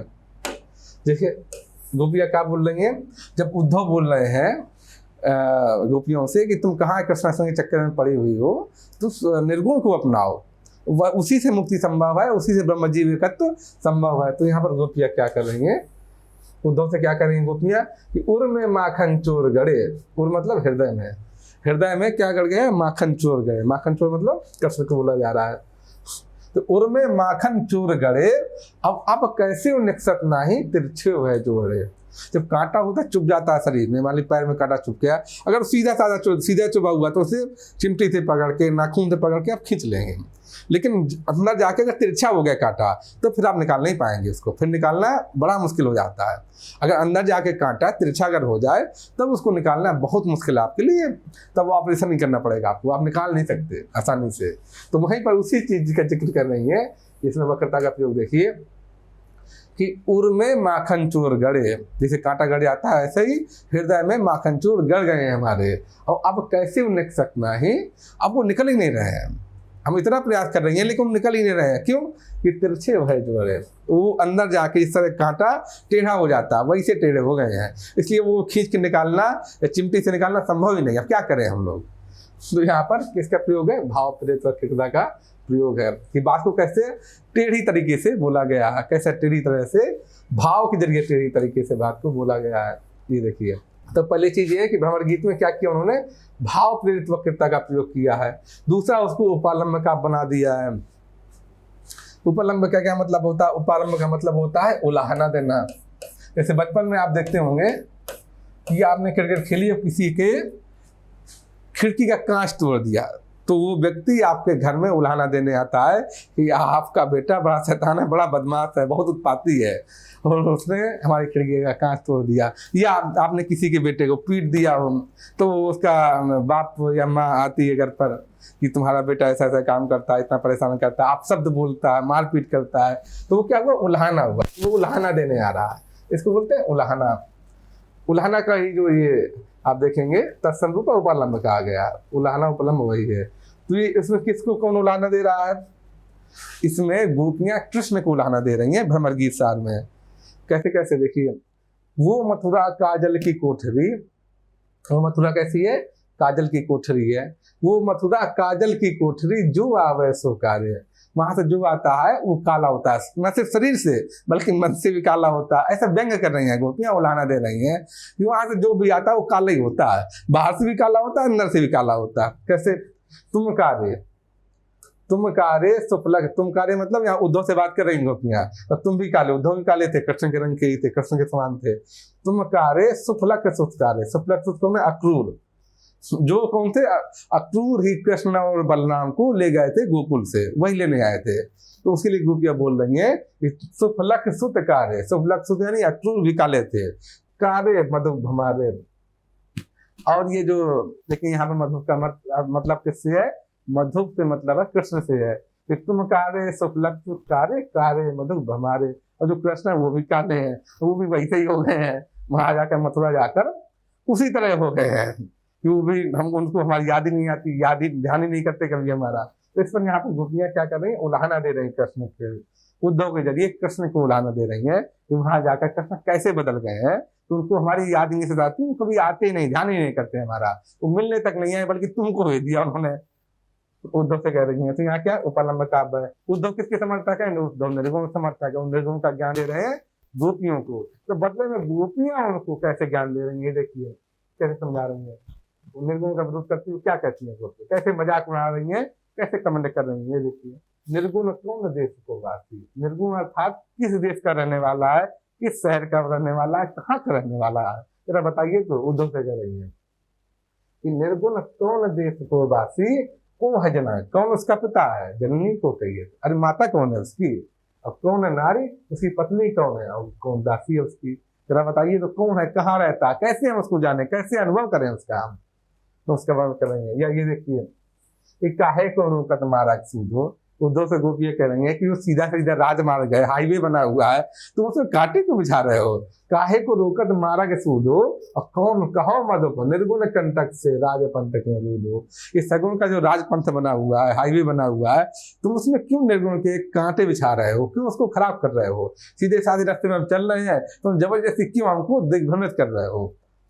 इसके बराबर ऐसे मैंने बताया ही, निर्गुण कंटक में क्या रूपक अलंकार है, यहाँ पर प्रतीक का भी इस्तेमाल है। राजपंथ किसका प्रतीक है, सगुण का, अब कंटक किसका है, निर्गुण का प्रतीक है। मधु तो बोल ही रहे हैं, मधु किसके लिए यहाँ बोला जा रहा है, उद्धव के लिए बोला जा रहा है, तो उद्धव भी काले हैं भौरे के समान ही, इसलिए मधु भौरे के जरिए ही गोपियां किससे बात कर रही हैं, उद्धव से बात कर रही हैं। भले मतलब इशारा भौरे की ओर कर रही है, लेकिन बात किसको जा रही है, उद्धव को ही जा रही है। तो मधुर इसलिए प्रयोग किया गया है, भौरे के जरिए उद्धव से बात हो रही है। सूरदास के यहाँ, सूरदास के काव्य में वियोग या विरह का व्यापक रूप में वर्णन मिलेगा। किस किस तरह से आगे देखते हैं, वियोग या विरह का व्यापक वर्णन मिलता है, बहुत संकीर्ण दृष्टिकोण नहीं है, बड़ा दृष्टिकोण अपनाया गया। जैसे विरह कहाँ है, यशोदा में भी विरह है, आप देखेंगे यशोदा में विरह क्यों है, यशोदा के पुत्र है कृष्ण, अब वो किस तरह से चले गए हैं, मथुरा चले गए हैं। तो वहाँ पर भाई माता को तो सबसे ज़्यादा परेशानी होती, टेंशन होती है कि मेरा बच्चा आखिर किस हाल में होगा। तो इसी वजह से यशोदा के अंदर विरह है। कैसे, और करती क्या है, जब उनको विरह है तो वो नंद को लहना देते हुए कह रही हैं यशोदा कि नंद बज लीजो ठोक बजाए, तुम यहीं बैठो, तुम यहीं पर रहो। देहूँ विदा मोहि जाए मधुपुरी, तुम मुझको विदा दो, मैं कहाँ जाऊँ, मथुरा जाऊँ। मधुपुरी यानी मधुपुरी का मतलब मथुरा। देहूँ विदा मोहि जाए मधुपुरी, जहाँ गोकुल के राय, जहाँ पर गोकुल के राय अर्थात कृष्ण जहाँ पर है, मैं उनको खोजती हूँ, वहाँ जा रही हूँ, मैं उससे मिलने जा रही हूँ, तुम यहीं पर बैठो, तुम तो कुछ कर नहीं सकते। तो यशोदा नंद को उलाना दे रही हैं। या ये देखिए, जी हम यशोदा बोल रही हैं, संदेशो देवकी सो कहिए, देवकी कहाँ थी, देवी मथुरा में थी। संदेशो देवकी सो कहियो, मैं तो धाय तुम्हारे सुत की, वो बोल रही है देवकी, तो मैं तो तुम्हारे सुत की धाय यानी दासी हूँ, मैंने ही देख रेख की है, तो जो देख रेख कहती है उसको धाय बोला जाता है। तो यहाँ पर यशोदा बोल रही हैं, ये संदेशो देवकी सो कहियो, मैं तो धाय तुम्हारे सुत की, सुत मतलब बेटा, तुम्हारे सुत की मया कर थी रही हो। तो उस पर कितना विरह वही दिखाया गया है, क्योंकि कैसे देवकी से संदेश कह रही हैं। आगे देखिए, पशु पक्षियों में भी विरह है, न सिर्फ यशोदा में, यशोदा तो माता है, उन्होंने पालन पोषण किया है कृष्ण का, तो उनके अंदर तो स्वाभाविक है विरह होना। और देखिए कहाँ का विरह है, पशु पक्षियों में भी, जो वृंदावन के पशु पक्षी हैं, गोकुल के पशु पक्षी हैं, उनमें भी विरह है। कैसे देखिए, अति कृष्ण गात हुई हैं तुम बिन बहुत तुम्हारी गाय। ये कौन बोल रहा है, ये गोपियाँ बोल रही हैं उद्धव से कि जाकर कृष्ण से बोल देना कि उद्धव इतनी कहिए जाए, उद्धव जाकर के इतना कह देना कृष्ण से कि अति कृष्ण गात हुई हैं तुम बिन बहुत तुम्हारी गाय, तुम्हारे बिना, तुम्हारे विरह में तुम्हारी जो गाय हैं वो बहुत दुबली हो गई हैं, विरह के कारण बड़ी कमज़ोर हो गई हैं। यहाँ पर उसका वर्णन है। देखिए आगे कैसे कैसे विरह है, ये देखते हैं। आगे विरह देखिए, गोपियों में विरह है, गोपियों में तो सर्वाधिक विरह मिलेगा। देखें सबसे ज़्यादा साहित्य में मिलता है, क्योंकि क्या है, मधुरा भक्ति है, मधुरा भक्ति के कारण जो सबसे ज्यादा विरह दिखाया गया है वो गोपियों में दिखाई पड़ेगा। देखिए कैसे कि निरखत अंक श्याम सुंदर की वर्णन किस जगह का है कि कृष्ण ने उद्धव के जरिए गोपियों को क्या भेजा है, चिट्ठी भेजी है, पत्र भेजा है। एक चिट्ठी भेजी है, एक पत्र भेजा है। अब अधिकांश गोपियां क्या अनपढ़ है, उसमें क्या लिखा है वो उनको पता नहीं है, लेकिन इतना स्नेह है उससे कि किस तरह से वो चिट्ठी को पकड़ रही है और उनके आंख से, नेत्र से जो आंसू निकल रहे हैं उससे उस चिट्ठी में जो शब्द लिखे हैं वो भीग जा रहे हैं। उसी का वर्णन किया है। निर्खत अंक, अंक मतलब है जो शब्द है चिट्ठी में लिखे हैं। निर्खत अंक श्याम सुंदर के बार बार लावत छाती। अब यहाँ पर श्याम के दो अर्थ हैं, देखिएगा।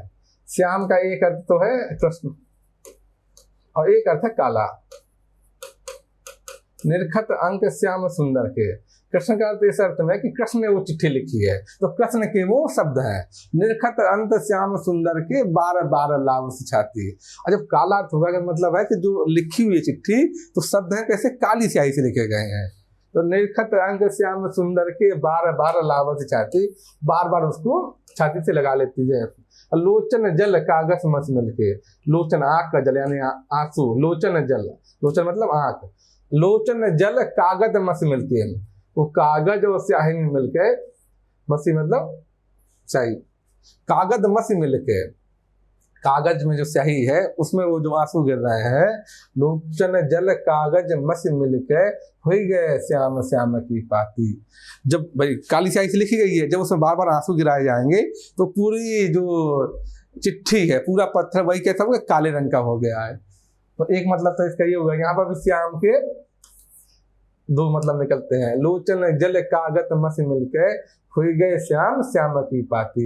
इस श्याम का मतलब तो क्या है, कृष्ण है। तो इस श्याम का मतलब है काला। तो कृष्ण की चिट्ठी है, हुई गई श्याम श्याम की पाती।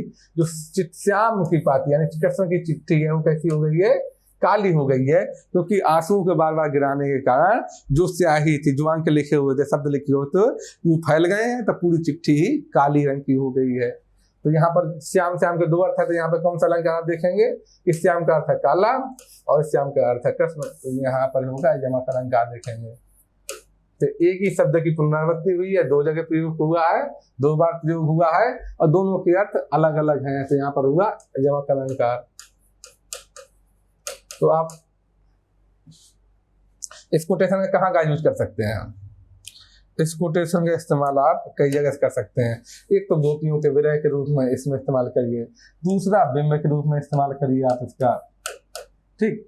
एक तो ये हुआ, दूसरा ये हुआ और तीसरा यमक अलंकार के रूप में इस्तेमाल करिए। तीन तीन जगह इस कोटेशन का प्रयोग कर सकते हैं। आपको कोशिश ये करनी है कि आपको कौन कोटेशन यूज करने हैं और उसी कोटेशन का कई जगह इस्तेमाल करना है, कई तरीके से इस्तेमाल करना है। बस आपको इस्तेमाल करना आना चाहिए, वो आपको सीखना पड़ेगा। आगे देखते हैं हम लोग किस तरह से गोपियों में विरह है। देखिए, बिन गोपाल बैरन भय कुंजय, जो थी लता लगन तन शीतल, अब भई विषम ज्वाल की कुंज। जो बेलें पहले क्या लगती थी, तन को शीतलता प्रदान करती थी, वो अब कैसी लग रही हैं, आग की लपटों के समान लग रही हैं। ये विरह भावना देखिए, या ये देखिए कि निस दिन बरसत नैन हमारे, गोपियां कह रही हैं कि रोज ही हमारे आंखों से आंसुओं की धार बरस रही है, मूसलाधार बारिश सी हो रही है। निस दिन बरसत नैन हमारे और सदा रहत पावस ऋतु हम पे सदा क्या रहती है, पावस ऋतु रहती है हमेशा ही। पावस माने बारिश की ऋतु, चौमास जिसको बोलते हैं, आषाढ़ सावन भादों ये जो रहता है, तो सदा रहती पावस ऋतु हम पर, बारिश की ऋतु है वो हम पर चढ़ी हुई है। सदा रहती पावस ऋतु हम पर, जब ते श्याम सिधारे, जब से सिधारे मतलब चले गए, जब से कृष्ण यहाँ से चले गए हैं तो ऐसा लगता है कि हमारी आंखों के लिए पावस ऋतु आ गई है, बारिश की ऋतु आ गई है। और जिस तरह से बारिश की ऋतु में बारिश बरसता है, मूसलाधार वर्षा होती है, उसी तरह हमारे नेत्रों से आंसू बरसते रहते हैं। ये देखिए, इसका भी आप कई तरह के इस्तेमाल कर सकते हैं, छंद का भी। तो ये देखिए इसमें कि अतिशयोक्ति का प्रयोग है, ठीक है। जैसे बारिश में पानी बरसता है वैसे हमारी आंखों से, नेत्रों से आंसू बरसते हैं। तो अतिशयोक्ति अलंकार के प्रयोग के रूप में भी आप इसका इस्तेमाल कर सकते हैं। अतिशयोक्ति अलंकार के रूप में भी आप देख सकते हैं। बाकी गोपियों के विरह के रूप में तो यह आएगा ही, प्रकृति के जरिए इसको दिखाया गया है, प्रकृति से तुलना करके दिखाया गया है, ये दिखा सकते हैं हम। आगे देखते हैं हम लोग। विरह में प्रकृति भी शामिल है। विरह में क्या है, पशु पक्षी शामिल है, प्रकृति भी शामिल है। कैसे प्रकृति शामिल है ये देखिए, पशु पक्षी शामिल है वो हमने देखा ही है। अति कस गात भई है तुम बिन बहुत तुम्हारी गाय।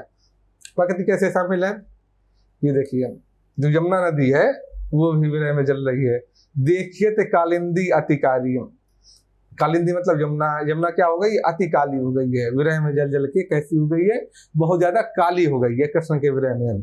और कहियो पथिक जाए हरिशो ज्यों भई विरह जुर जारी, वह विरह में इतनी जल गई है कालिंदी कि वो भी काली हो गई है। ये देखिए, और प्रकृति किसके तरह शामिल है ये देखिए, कि जब आदमी विरह में होता है, ज्यादा विरह में होता है, तो ना सिर्फ प्रकृति से अपनी बात कहता है, प्रकृति से अपनी बात तो कहता ही आदमी, जैसे कि इससे पहले भी आप देखेंगे, इसके अलावा जब पढ़ेंगे आपकी नागमती वियोग खंड, तो नागमती किससे, सारे पशु पक्षियों से बोल रही है।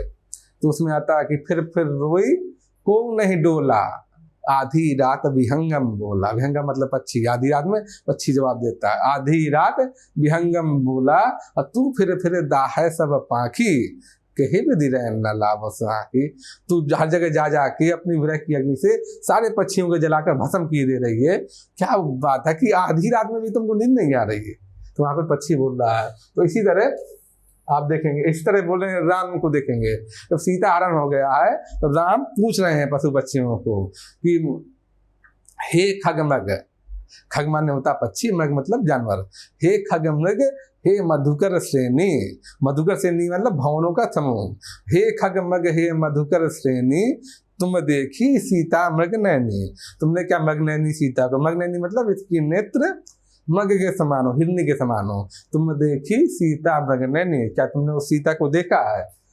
इसी तरह यहाँ पर देखेंगे आप, यहाँ पर प्रकृति का वर्णन कैसे है। तो पहला स्टेज तो वो है कि मनुष्य प्रकृति से अपना सुख दुख कहता है, जैसे कि राम कह रहे हैं उससे, प्रकृति से पूछ रहे हैं। दूसरा स्टेज ये होता है कि प्रकृति, मनुष्य क्या करे, प्रकृति से भी उम्मीद करे कि वो भी उसके सुख दुख में वैसा ही शामिल हो जाए, तो वो भी विरह की अवस्था में चला जाए। ऐसा ये दूसरा स्टेज है। तो यहाँ पे देखिए दूसरी स्टेज मिलेगा।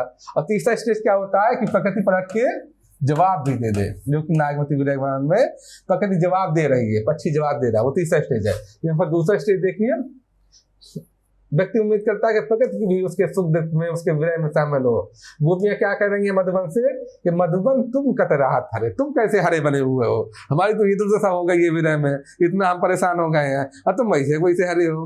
कि मधुबन तुम कत राहत हरे और विरह वियोग श्याम सुंदर के, श्याम सुंदर के, कृष्ण के वियोग में विरह वियोग श्याम सुंदर के ठाड़े क्यों न गिरे, तुम खड़े खड़े जल क्यों ना गए, हम तो इतना विरह में जल रही हैं लेकिन तुमको कुछ असर नहीं हुआ, तुम तो एकदम निर्लज्ज हो, तुमने फिर से फूल ढांक कर लिया, तुम हो निर्लज लाज नहीं तुमको और फिर से पूह पे दरे, तुमने फिर से फूलों का धारण कर लिया, तुमको जरा भी शर्म नहीं आती है।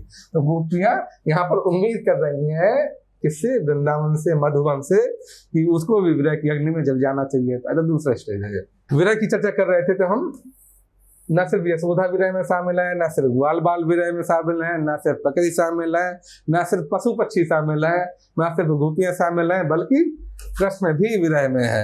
देखिए कैसे, उद्धो मोहि ब्रज विसरत नाहि, उद्धव जो उनके परम मित्र हैं, उससे कृष्ण क्या कह रहे हैं कि मोहि ब्रज विसरत नाहि, मुझे ब्रज की याद नहीं भूलती है।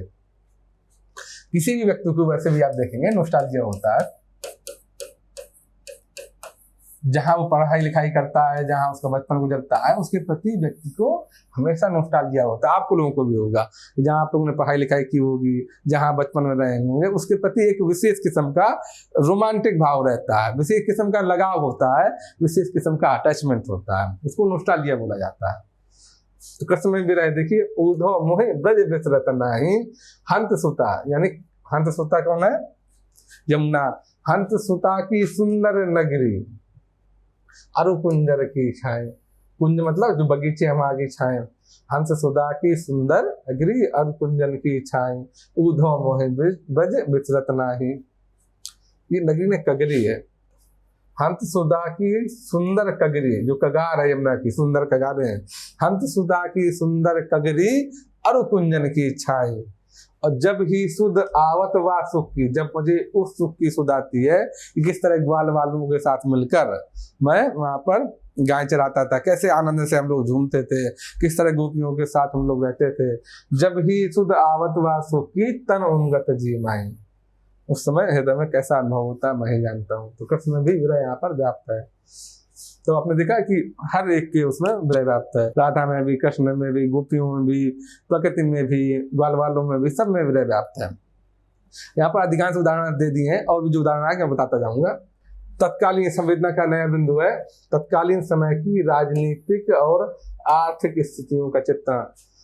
जो भक्त कवि हैं, बहुत कम भक्त कवि ने अपने समय की राजनीतिक या आर्थिक स्थितियों का चित्रण किया है, बहुत कम दिखाया है, क्योंकि अधिकांश समय वो लोग गैर राजनीतिक हैं और भगवान की भक्ति में लगे हैं। और वैसे भी आप अक्सर भी देखते होंगे, जो लोग वैरागी हो जाते हैं, जो लोग आध्यात्मिक हो जाते हैं, जो लोग भगवान की भक्ति में चले जाते हैं, तो वो इन सब बातों पर ध्यान नहीं देते, राजनीतिक मुद्दों पर ध्यान नहीं देते हैं लोग। तो इसीलिए आप देखेंगे कि भक्ति काल में राजनीतिक चित्रण या आर्थिक चित्रण ना के बराबर मिलता है, बहुत कम मिलता है। लेकिन देखिए सूर्य क्या है, इसका भी थोड़ा वर्णन मिलता है।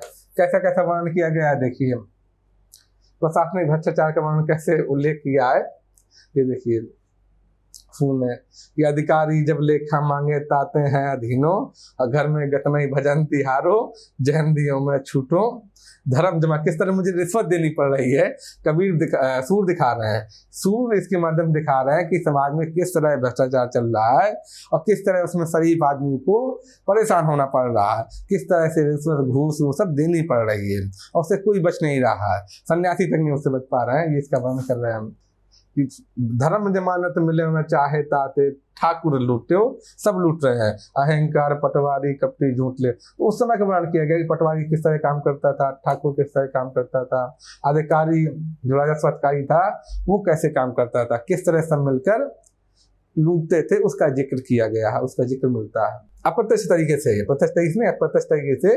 लेकिन इससे ये पता चलता है कि उस समय कैसे अधिकारी काम करते थे, किस तरह शोषण करते थे जनता का, कैसे गांव का जमींदार काम करता था, कैसे गांव का पटवारी काम करता था, उस सब के बारे में चित्रण अप्रत्यक्ष तरीके से दिखाया गया पूरा। राजनीतिक अवसरवाद कैसे है उसका वर्णन देखिए। राजनीति में हमेशा ये अवसरवाद रहा है, आपने महाभोज पढ़ा, उसमें तो बड़े खुल के बड़े स्पष्ट तरीके से दिखाया गया है, अन्य जगह भी अन्य रचनाओं में भी आपको मिलेगा। यहाँ भी देखिए राजनीतिक अवसरवाद का यह उदाहरण कि गोपियों को क्या लगता है जब कृष्ण मथुरा चले गए हैं, लौट के नहीं आ रहे हैं, तो गोपियों को क्या लगता है कि यह भी मथुरा में रहकर राजनीति सीख गए हैं। राजनीति को बड़ी निकष से देखा गया है हमारी हिंदुस्तानी संस्कृति में, क्योंकि लोग वहां पर ऐसा पाया गया है इत्तेफाकन कि अधिकांश लोग, सारे लोग नहीं, राजनीति में भी कुछ नेता कुछ लोग बहुत अच्छे रहे हैं और नहीं वैसे देश ने विकास किया है, देश की ये स्थिति है, देश इतना ऊपर गया है। लेकिन बहुत सारे लोग निचले स्तर पर देखेंगे राजनीति में, बहुत सारे लोग अवसरवादी हैं, लिप्त हैं भ्रष्टाचार में, तो उसी का यहाँ पर चित्रण खींचा गया है। गोपियां किसको, कृष्ण को भी बता रहे हैं कि वो भी राजनीतिज्ञ हो गए हैं, वो भी सियासतदार व्यक्ति हो गए हैं, उस वजह से वो कैसे अवसरवादी हो गए हैं, धोखेबाज हो गए हैं, जो अपनी बात को पूरा नहीं करते, वैसे हो गए कृष्ण। तो बोल रही हैं गोपियां कि हरि है राजनीति पर आए। कृष्ण ने भी मथुरा जाकर राजनीति सीख ली है, राजनीति पढ़ ली है। उससे क्या हो रहा है, एक अति चतुर होता है पहले ही, एक तो पहले भी बहुत चतुर थे, कृष्ण के बारे में बोल रही हैं, एक तो वो पहले ही इतने चतुर थे और अब क्या हुआ, अब करुण ने दिखाए, अब वो और ज्यादा भाव खा रहे हैं, अब और चतुर हो गए क्योंकि राजनीति भी उन्होंने सीख ली है। तो यहाँ उसका जिक्र है राजनीतिक अवसरवाद का जिक्र, राजनीति में कैसा आदमी अवसरवादी हो जाता है, किस तरह से अपनी बात पर व्यक्ति कायम नहीं रहता, कैसे बात बदल देता है की तरह, उसी कैसे दिखाया गया यहाँ पर बुला रहा है। ये उपालंब काव्य के रूप में भी आप देख सकते हैं, उपालंब काव्य के रूप में भी आप इसको देख सकते हैं, और राजनीतिक अवसरवाद के रूप में भी इसको आप देख सकते हैं। ये देखिए तत्कालीन सामाजिक स्थिति का वर्णन, तत्कालीन सामाजिक स्थिति में किस तरह से जातिवाद व्याप्त था। जातिवाद भारतीय समाज की एक कटु सच्चाई है और उसकी वजह से भारत को बड़ा नुकसान, बहुत हानि उठानी पड़ी है हमारे देश को। जातिवाद की वजह से क्या होता है, भेदभाव होता है, लोगों को जो चीज मिलनी चाहिए, जो संसाधन पे हक मिलना चाहिए नहीं मिल पाता, उनका भविष्य भी सकारात्मक नहीं होता, नकारात्मक हो जाता है। जातिवाद बड़ी नुकसानदायक चीज है लेकिन वो जिस तरह से समाज में जाति राजनीति में घुस गई है, वो ऐसा आप देखते होंगे, पढ़ेंगे आप राजनीतिक विज्ञान में। अभी हम लोग सिर्फ साहित्य में देखते हैं कि उस समय जो जातिवाद व्याप्त था उसका कैसे जिक्र सूर्य के साहित्य में आया है। ये देखिए, भय हरि मधुपुरी राजा, अब हरि यानी कृष्ण क्या हुए हैं, मथुरा के राजा बन गए हैं। भय हरि मधुपुरी राजा, बड़े वंश कहा है, अब तो वो क्षत्रिय के बड़े वंश कहलाएंगे। और राजभूषण अंग भाजत, अब राजभूषण जो राजसी वस्त्र है, राजसी राजदंड है, राजसी चीजें अब हो रही। राजभूषण, राज के आभूषण, अंग भाजत, भाजत में तो शोभा दे रहे हैं राज के आभूषण शरीर पे। अब तो उनके शरीर पर राज आभूषण है, राज की वस्त्र है, राज की दंड है। राजभूषण अंग भाजत, अहिर कर हाथ लगात, अब उनको अहिर कहने में, अहिर एक जाति होती है, तो अहिर कहने में अब उनको शर्म आती है, क्योंकि अहिर निम्न जाति मानी जाती है हिंदू समाज में। तो यहाँ पर जिक्र किया गया है कि किस तरह से उसमें जातिवाद प्रचलित था, किस तरह से जैसे अहिर जाति है उसको निम्न जाति माना जाता था। ये दूसरा उदाहरण देखिए, हम अहिर मतहीन बापुरी, तो गोपियां हैं वो कह रही हैं, उलाना दे रही हैं कृष्ण को। ये भी उपालंब काव्य है, ये भी उपालंब काव्य भी आप देखेंगे, ये सब उपालंब काव्य भी है, कृष्ण के प्रति उलाहना है। ये उलाहना है वही ग्वाल वालों का, गोपियों का, ये गोपियों का उलाहना है कि हम अहिर मतहीन बापुरी, हम जो अहिरनी है, मतहीन बापुरी, हम लोग उतना पढ़ी लिखी नहीं है, उतना ज्यादा चीजें नहीं जानती, हमारा उतना पूजन नहीं है। हम अहिर मतहीन बापुरी, हटकत हूँ हट करे मिटाई, हम तो हटक कर जबरदस्ती करके खुद अपनी तरफ से बढ़कर हट करके, कोई मना भी कर रहा, हटकत मतलब मना भी कर रहा है कोई, तब भी हम हट करके जिद करके उससे क्या कर लेती हैं, दोस्ती कर लेती हैं। हम अहिर मतहीन बापुरी, हटकत हूँ हट करे मिटाई, कोई अगर मना भी करता तब भी हम उससे जाके दोस्ती कर लेते हैं। और जे नागर मथुरा निर्मोही, और मथुरा के रहने वाले जो नगर के लोग हैं वो कितने निर्मोही हैं, कृष्ण के लिए बोल रही हैं कि जे नागर मथुरा निर्मोही, अंग अंग भरे के पट चतुराई, जो मथुरा के लोग हैं, सही लोग हैं, तो उनके अंग अंग में कपट भरा हुआ है, अंग अंग में चालाकी भरी हुई है। तो इस छंद का उपयोग आप कहाँ कर सकते हैं, इस छंद का उपयोग पहली बात तो आप कर सकते हैं ये समाज में जातिवाद कैसा है, क्योंकि इसमें इसका जिक्र आया है, इसके साथ ही जुड़ा हुआ है। पहली चीज तो ये। दूसरा, ग्राम शहर द्वंद्व, गांव और शहर में किस तरह से द्वंद्व दिखाई पड़ता है सूर्य के साहित्य में, जो तक हर समय में रहा, भारतीय समाज में हर समय में, हर जगह के हर समय के समाज में ये मौजूद मिलता है, ग्राम शहर द्वंद्व। क्योंकि शहर के लोग अपनों को ज्यादा योग्य समझते हैं गांव के लोगों से, ऐसा इस कारण से उपजता है। और ग्राम शहर द्वंद्व के लिए भी आप यह उदाहरण इस्तेमाल कर सकते हैं। और तीसरा, उपालंब काव्य के रूप में तो है ही है, उपालंब काव्य के रूप में भी इसका इस्तेमाल कर सकते हैं। तो तीन तरह से इस कोटेशन का प्रयोग किया जा सकता है। और ये भी उपालंब काव्य है, नीचे वाला भी। इसका दो तरीके से उपालंब काव्य के रूप में और सामाजिक स्थिति के चित्रण के रूप में जातिवाद के प्रस्तुतिकरण के रूप में भी देखा जा सकता है। जातिवाद उपस्थित है। लोक जीवन का वर्णन, ये देखिए सूर्य के साहित्य में लोक जीवन का वर्णन खूब मिलेगा। किसके कारण? रागानुगा भक्ति के कारण। रागानुगा भक्ति के कारण स्वामी और दास का संबंध नहीं है, स्वामी और दास का संबंध नहीं है, दास भक्ति नहीं है, ईश्वर स्वामी है और भक्त दास है, ऐसा नहीं है, बल्कि प्रेम का संबंध है। यहाँ पर ईश्वर और भक्ति के बीच में कैसा संबंध है? प्रेम का संबंध है। उसी संबंध के चलते लोक जीवन का सुंदर वर्णन मिलता है। लोक जीवन के वर्णन के अपने ढेर सारे उदाहरण देखिए कि कृष्ण की जो बाल लीलाओं का वर्णन है वो भी लोक जीवन का बड़ा सुंदर वर्णन है। आप वो सब लिख सकते हैं लोक जीवन के वर्णन में। इसके अलावा भी लोक जीवन का वर्णन, चाहे वो जातिवाद का वर्णन हो, चाहे किस तरह से प्रशासनिक भ्रष्टाचार व्याप्त है, किस तरह से प्रशासनिक शोषण व्याप्त है समाज में, वो जो अभी हम लोगों ने देखा वो भी आप लोक जीवन में दिखा सकते हैं। गोपियां किस तरह से रहती हैं, किस तरह से सोचती हैं, वो भी लोक जीवन का ही हिस्सा है। किस तरह से चरागाह संस्कृति है, कैसे कृष्ण अन्य वालों के साथ गाय चराने जाते हैं, वो भी क्या है? लोक जीवन का ही हिस्सा है। वो सारी चीजें जो हमने पढ़ी वो सब आप लोक जीवन में लिख सकते हैं। इसके अलावा भी जैसे एक एग्जाम्पल मैंने ये दिया, ये भी लोक जीवन का हिस्सा है। किस तरह से जो ग्वाल वाल है, कृष्ण है जो अन्य ग्वाल वालों की तरह क्या कर रहे हैं, गाय को दूह रहे हैं। गाय को दूह रहे हैं। अब वहीं पास में क्या खड़ी है, राधा खड़ी है। तो राधा को चिढ़ाने के उद्देश्य से, राधा को छेड़ने के उद्देश्य से वो क्या करते हैं, गाय को दूह रहे हैं। तो गाय की जो थन की एक धार है वो किस तरफ मोड़ देते हैं, राधा को मोड़ देते हैं, राधा को तंग करने के उद्देश्य से। तो उसी का वर्णन यहाँ पर किया गया है। देखिए कितना सुंदर वर्णन है कि धेनु दुहा, धेनु मतलब गाय, धेनु दुहत अति ही रति बारी। धेनु जब गाय को दूह रहे हैं, किस तरह से दिमाग में शैतानी सूझ रही है, उसी का वर्णन यहाँ पर है कि एक धार दोहनी पहुंचावत। एक धार, एक भाई जब दोनों हाथ से दूध दुहा जाता है तो दो थन से दूध देते हैं, तो एक थन का दूध तो दोहनी में जा रहा है। दोहनी का मतलब होता है पात्र, जो मिट्टी का पात्र होता है, मिट्टी का छोटा गड़ा, उसको दोहनी बोलते हैं। उसमें दूध दुहा जाता है, इसलिए दोहनी बोला जाता है उसको। तो एक धार दोहनी पहुंचावत, एक धार जहाँ पे आई ठाली। एक धार तो दोहनी में गिर रही है, दूसरी धार का दूध कहाँ जा रहा है, जहाँ पर राधा खड़ी है, राधा की चेती की तरफ। तो उसका वर्णन यहाँ पर किया गया। बड़ा सुंदर बिंब है, लोक जीवन का अद्भुत बिंब है, बड़ा सुंदर बिंब का उदाहरण आप देखेंगे, और लोक जीवन का भी बड़ा सुंदर उदाहरण दिखता है। मधुरा भक्ति का भी ये अद्भुत उदाहरण है, मधुरा भक्ति का। तो इस कोटेशन का उपयोग आप बिंब में भी कर सकते हैं, लोक जीवन में कर सकते हैं, और मधुरा भक्ति के लिए भी इसका उपयोग कर सकते हैं। एक कोटेशन का आप 3 उपयोग करेंगे। अभी तक हमने क्या पढ़ा, अभी तक हमने सूर्य के साहित्य की संवेदनागत विशेषताएं पढ़ी। सूर्य के साहित्य का संवेदना पक्ष क्या क्या है वो देखा हमने। उसमें सबसे ज्यादा महत्वपूर्ण वो है कि भ्रमर गीत के माध्यम से उन्होंने किस तरह से अपनी मौलिक भावनाएं प्रस्तुत की हैं, वो सबसे महत्वपूर्ण है। दूसरा, सूर्य के साहित्य में लोक तत्व कैसा कैसा है तो हम सबने देखा ही। सामाजिक और आर्थिक पक्ष, क्योंकि आमतौर पर साहित्य में बहुत कम उपस्थित है, तो कभी कभी पूछ लिया जाता है, इसलिए जो उसका सामाजिक, आर्थिक, राजनीतिक पक्ष है, आर्थिक और राजनीतिक पक्ष है वो जरूर देख लीजिएगा। क्योंकि अक्सर जो भक्ति काल के जो संत कवि हैं उनके साहित्य में राजनीतिक पक्ष और आर्थिक पक्ष बहुत कम मिलेगा, इसलिए ये महत्वपूर्ण है। तो राजनीतिक पक्ष और आर्थिक पक्ष आप लोग बेहतर ढंग से देख लीजिएगा सूर्य के साहित्य का।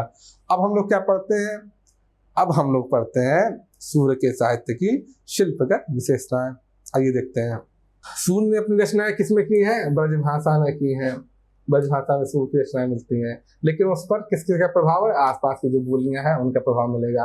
अवधी का प्रभाव मिल जाएगा, राजस्थानी का प्रभाव मिल जाएगा, पंजाबी का प्रभाव मिल जाएगा, फारसी के कुछ कुछ शब्द मिल जाएंगे।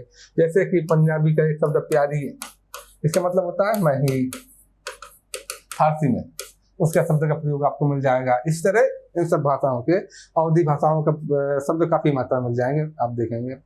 फारसी भाषाओं के शब्द इसलिए मिलते हैं क्योंकि फारसी क्या थी, राजभाषा रही है, और उसके चलते वो समाज में भी कुछ कुछ शब्द उसके प्रचलन में आ गए हैं। उर्दू में भी आप देखेंगे फारसी और अरबी के ही शब्द हैं। तो इस तरह से ये जो फारसी भाषा, इसके शब्द आपको साहित्य में, भारतीय साहित्य में दिखाई पड़ेंगे, हिंदी के साहित्य में आपको मिल जाएंगे, अक्सर मिलेंगे, क्योंकि ये हमारे समाज में ही घुल मिल गए हैं, प्रचलन में आ गए हैं, इसलिए ये शब्द मिलते हैं। आगे देखिए, तो पहली चीज ब्रजभाषा में सुना है कि भाषा शैली हुई। आप देखते हैं अगला बिंदु, लीलापद। लीलापद क्या है? ये जब भी सूर्य का बोला जाएगा कि उन्होंने प्रबंध लिखे, काव्य रूप क्या है सूर्य की रचनाओं का, उन्होंने मुक्तक लिखे हैं या प्रबंध लिखा है, इस पर समीक्षकों द्वारा बहस उठाई जाती है। अब जब आप गौर करेंगे तो आप सूरसारावली जैसे देखिए, सूरसागर आप पढ़ेंगे देखेंगे तो क्या पाएंगे कि सूरसागर में क्या है, पद है, सब लिखे हैं। सूरदास ने क्या लिखे हैं, पद। पद का मतलब क्या है, गीत से, पद का मतलब है गीत। तो सूरदास ने गीत लिखे हैं।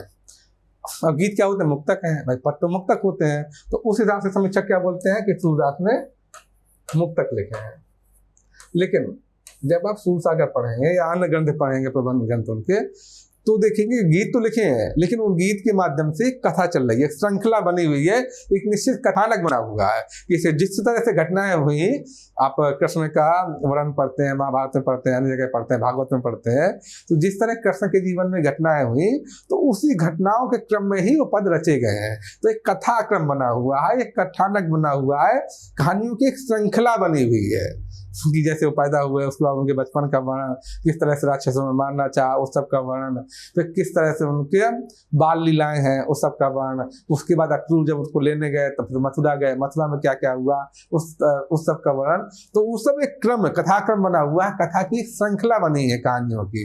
तो इस वजह से जो सूर्य का काव्य है उसको क्या बोला गया, प्रबंध काव्य बोला गया है, क्योंकि उसमें एक प्रबंधात्मकता मौजूद है, कहानियों के एक सिलसिला है, एक सिलसिला मौजूद है, श्रृंखला बनी हुई है। तो उसको प्रबंध बोल दिया कुछ समीक्षकों ने, कुछ ने बोला मुक्तक है, कुछ ने बोला कि यह प्रबंध है।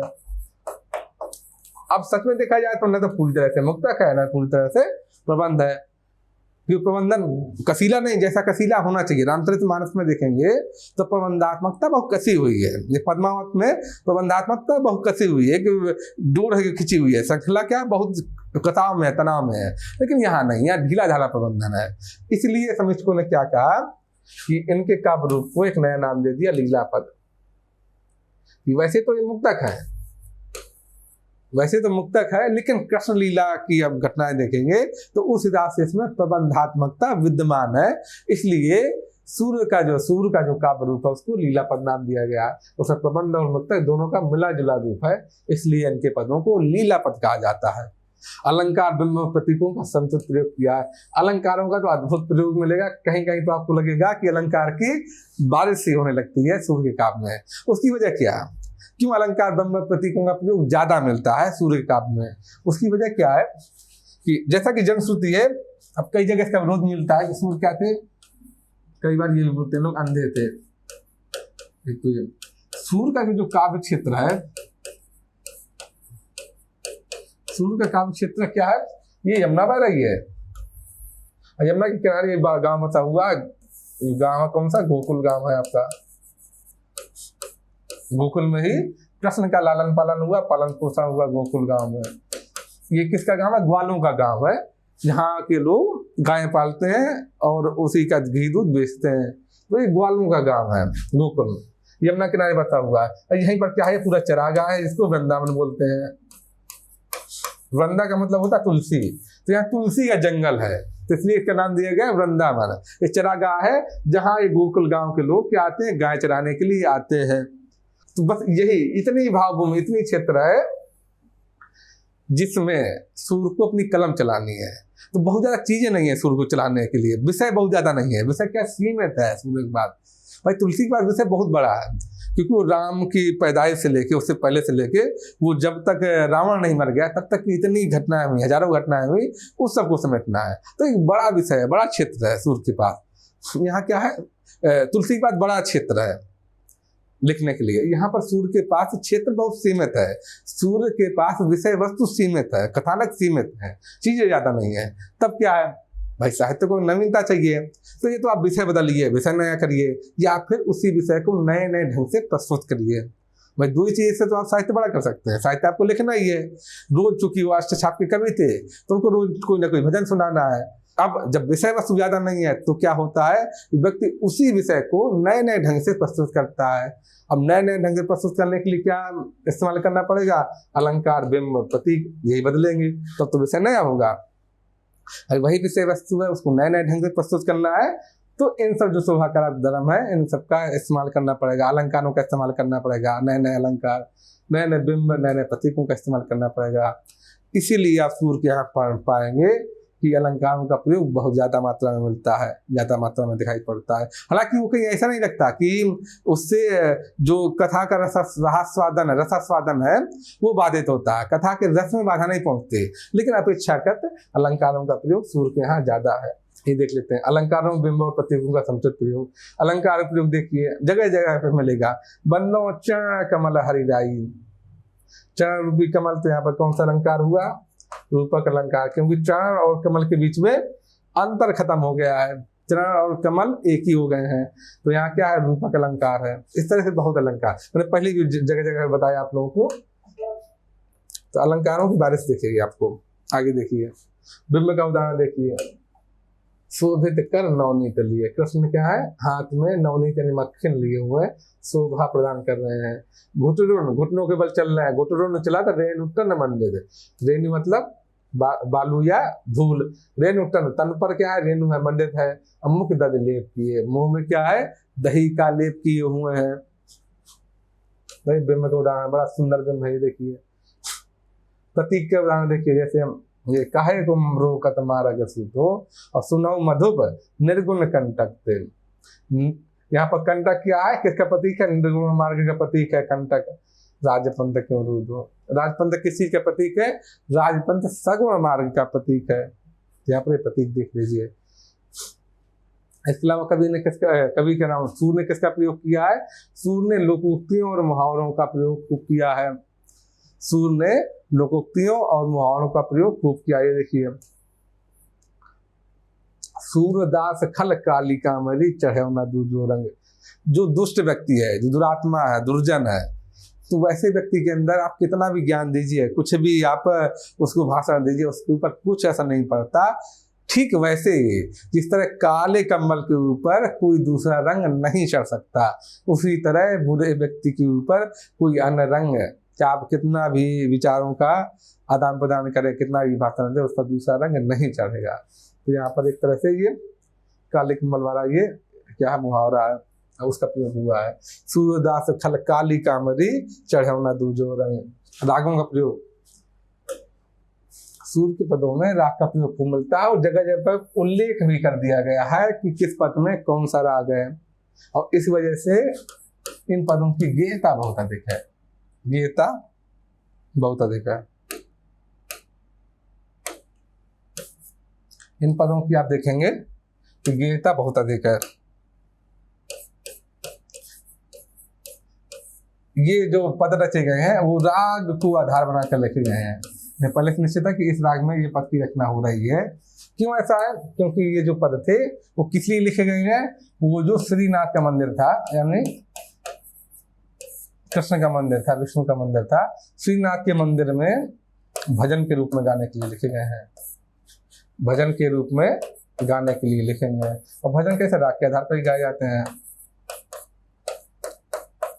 तो भजन के रूप में गाने के लिए लिखे गए हैं, इसलिए वो किसी न किसी राग को आधार बनाकर ही लिखे गए हैं, ऐसा आप दिखेंगे। तो राग का प्रयोग खूब मिलेगा। देखिए, धनाश्री कौन कौन सा, धनाश्री, मल्हार, तोड़ी, कान्हा, सारंगी। जैसे उदाहरण के लिए ये जो पद है, पद की दो ही लाइन हमने ली है। ये पद किस पर है, राग ललित पर है कि उठे नंदलाल सुनत जननी मुखबानी। माता जगा रही है, बुला रही है, तो माता की आवाज सुनकर नंदलाल यानी कृष्ण उठे हैं। और कैसे चेष्टाएं देखिए, आलस भरे नयन, आंखों में क्या भरा हुआ है, आलस भरा हुआ है। आलस भरे नयन सकल शोभा की खानी, किस तरह से शोभामान है उसका जिक्र है। तो ये राग कौन सा है, राग ललित है। इस तरह से जो भी उन्होंने पद लिखे हैं, सब में उन्होंने उल्लेख कर दिया कि फलाना राग है इसमें। और क्यों ऐसा है, क्योंकि गेयता होनी चाहिए। जब तक गेयता नहीं होगी तो भजन में उसको गाया नहीं जा सकता। अब लिखे किस लिए गए हैं पद, भजन के रूप में श्रीनाथ मंदिर में गाने के लिए पद लिखे गए हैं, इसलिए ऐसा है। नाद सुंदर, नाद सुंदर का मतलब भी क्या होती है, गेयता। नाद सुंदर तो होगा, नाद सुंदर का उपयोग क्या है, नाद सुंदर का मतलब कि जो धुन है, तुकबंदी है, वो हो। नाद सुंदर में सबसे आवश्यक चीज क्या है, तुकबंदी हो। उसके अलावा तुक हो, तुक की बजाय ताल हो, ताल हो, लय हो, राग हो और धुन हो। ये सब चीजें नाद सुंदर का हिस्सा। तुकबंदी तो चाहिए ही, तुकबंदी से गेयता बड़े अच्छे से आती है, कोई भी बेसुरा आदमी भी गा लेता है। तुकबंदी चाहिए, ताल चाहिए, लय चाहिए, राग चाहिए, धुन चाहिए, ये सब चीजें चाहिए। राग के बारे में हम पढ़ ही चुके हैं। ये सब चार चीजें नाद सौंदर्य के लिए चाहिए होती है, ताकि गेयता आ सके, उसे गाया जा सके। जो पद लिखा है उसको आसानी से कोई व्यक्ति गा ले, उसके लिए नाद सौंदर्य चाहिए। नाद सौंदर्य में ये सब चीजें आती हैं। इसके अलावा भी जो आप अक्सर कविताओं में पढ़ते होंगे कि जो प्राकृतिक ध्वनियाँ, उनका वर्णन छल छल कल कल, वो सब भी आता है। लेकिन यहाँ पर उससे मतलब नहीं है, यहाँ पर मतलब है गेयता से गेयता हो। तो ये देखिए, निसी दिन बरसत नयन हमारे, सदा रहत पावस तू हम पे, जब ते श्याम सिधारे। तो तुकबंदी है, हमारे सिधारे, तुकबंदी दिख रही है। साथ में लय, तुक, ताल सब विद्यमान है कि निसी दिन बरसत नयन हमारे, सदा रहत पावस ऋतु हम पे, जब ते श्याम सिधारे। तो देखिए, धुन भी है, लय भी है, ताल भी है, तुक है, सब कुछ है इसमें। तो ये क्या है, नाद सुंदर अद्भुत मिलेगा सूर के यहाँ। सूर्य के यहाँ आपको ना सुंदर अद्भुत दिखाई पड़ेगा।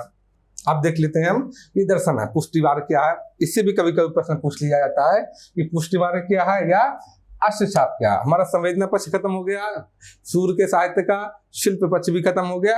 ये एक एडिशनल चीज है, देख लेते हैं, क्योंकि ये है तो दार्शनिक चीज, लेकिन क्योंकि साहित्य से जुड़ी हुई है, साहित्य पर प्रभाव है सूर्य के साहित्य पर, इसलिए इसको देखना जरूरी है।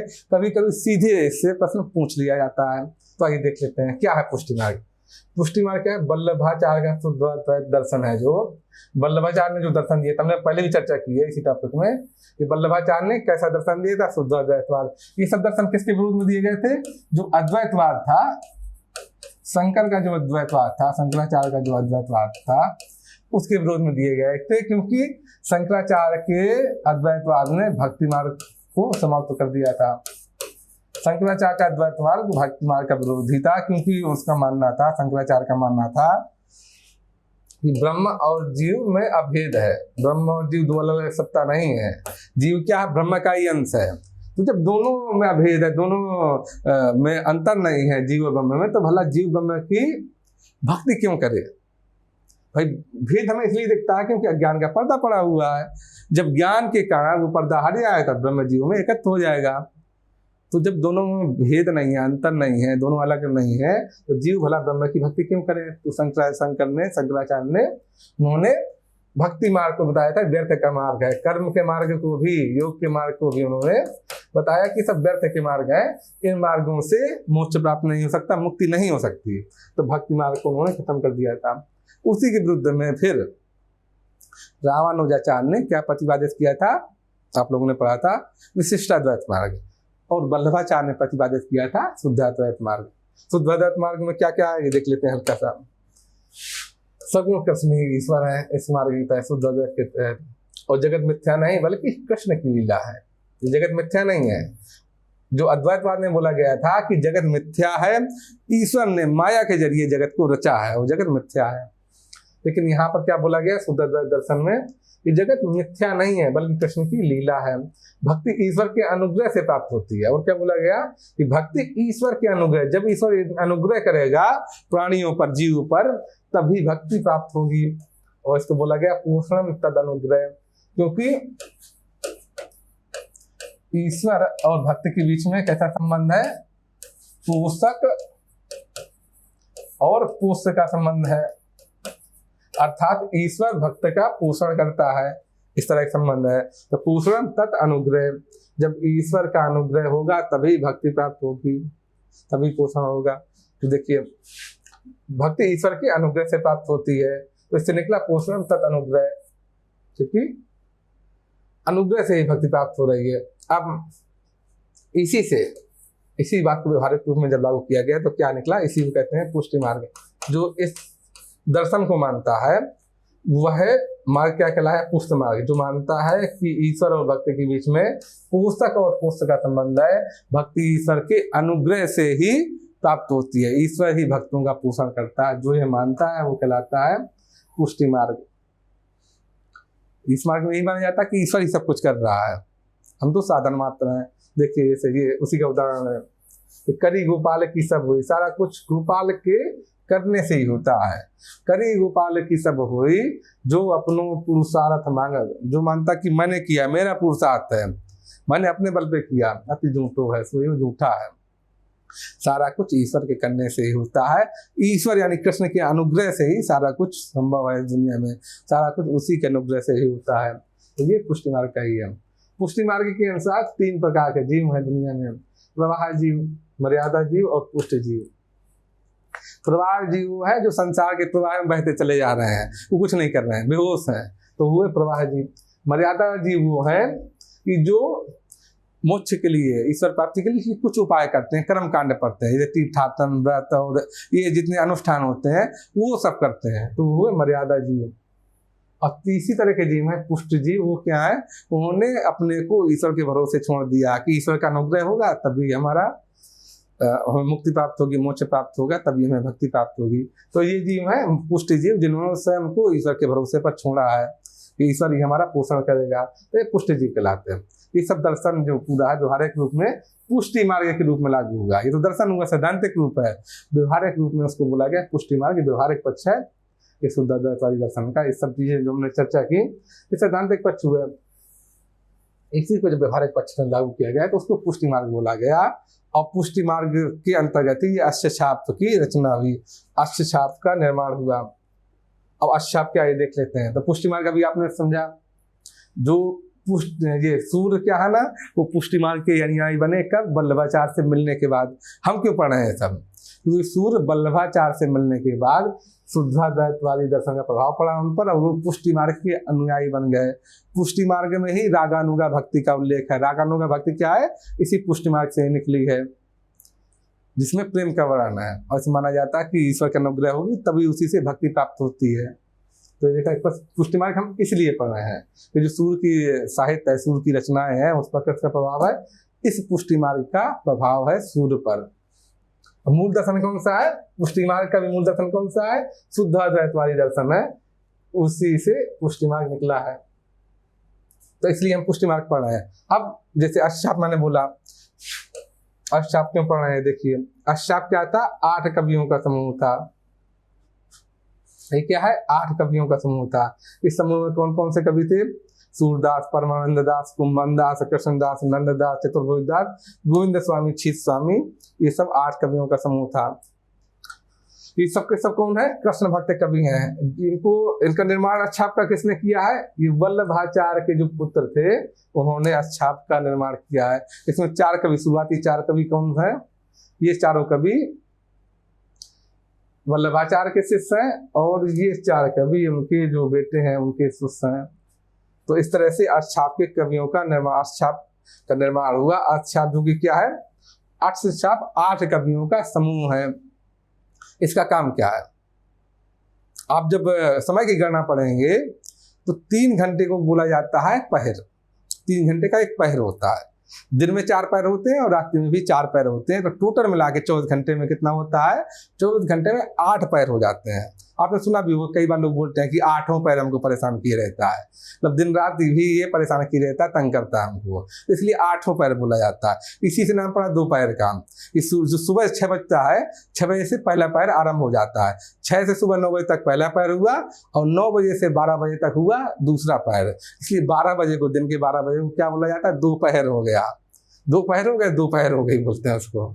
तो वहीं से दोपहर शब्द आया है। तो 3 घंटे का एक पहर होता है। ऐसे जो बोलता है ना कि रात्रि का तीसरा पहर, तो शाम के 6 बजे से रात्रि आरंभ मानी जाती है। तो रात के 6 से 9 बजे पहला पहर, रात के 9 के 12 दूसरा पैर और रात के 12 से लेकर 3 तक तीसरा पैर होता है।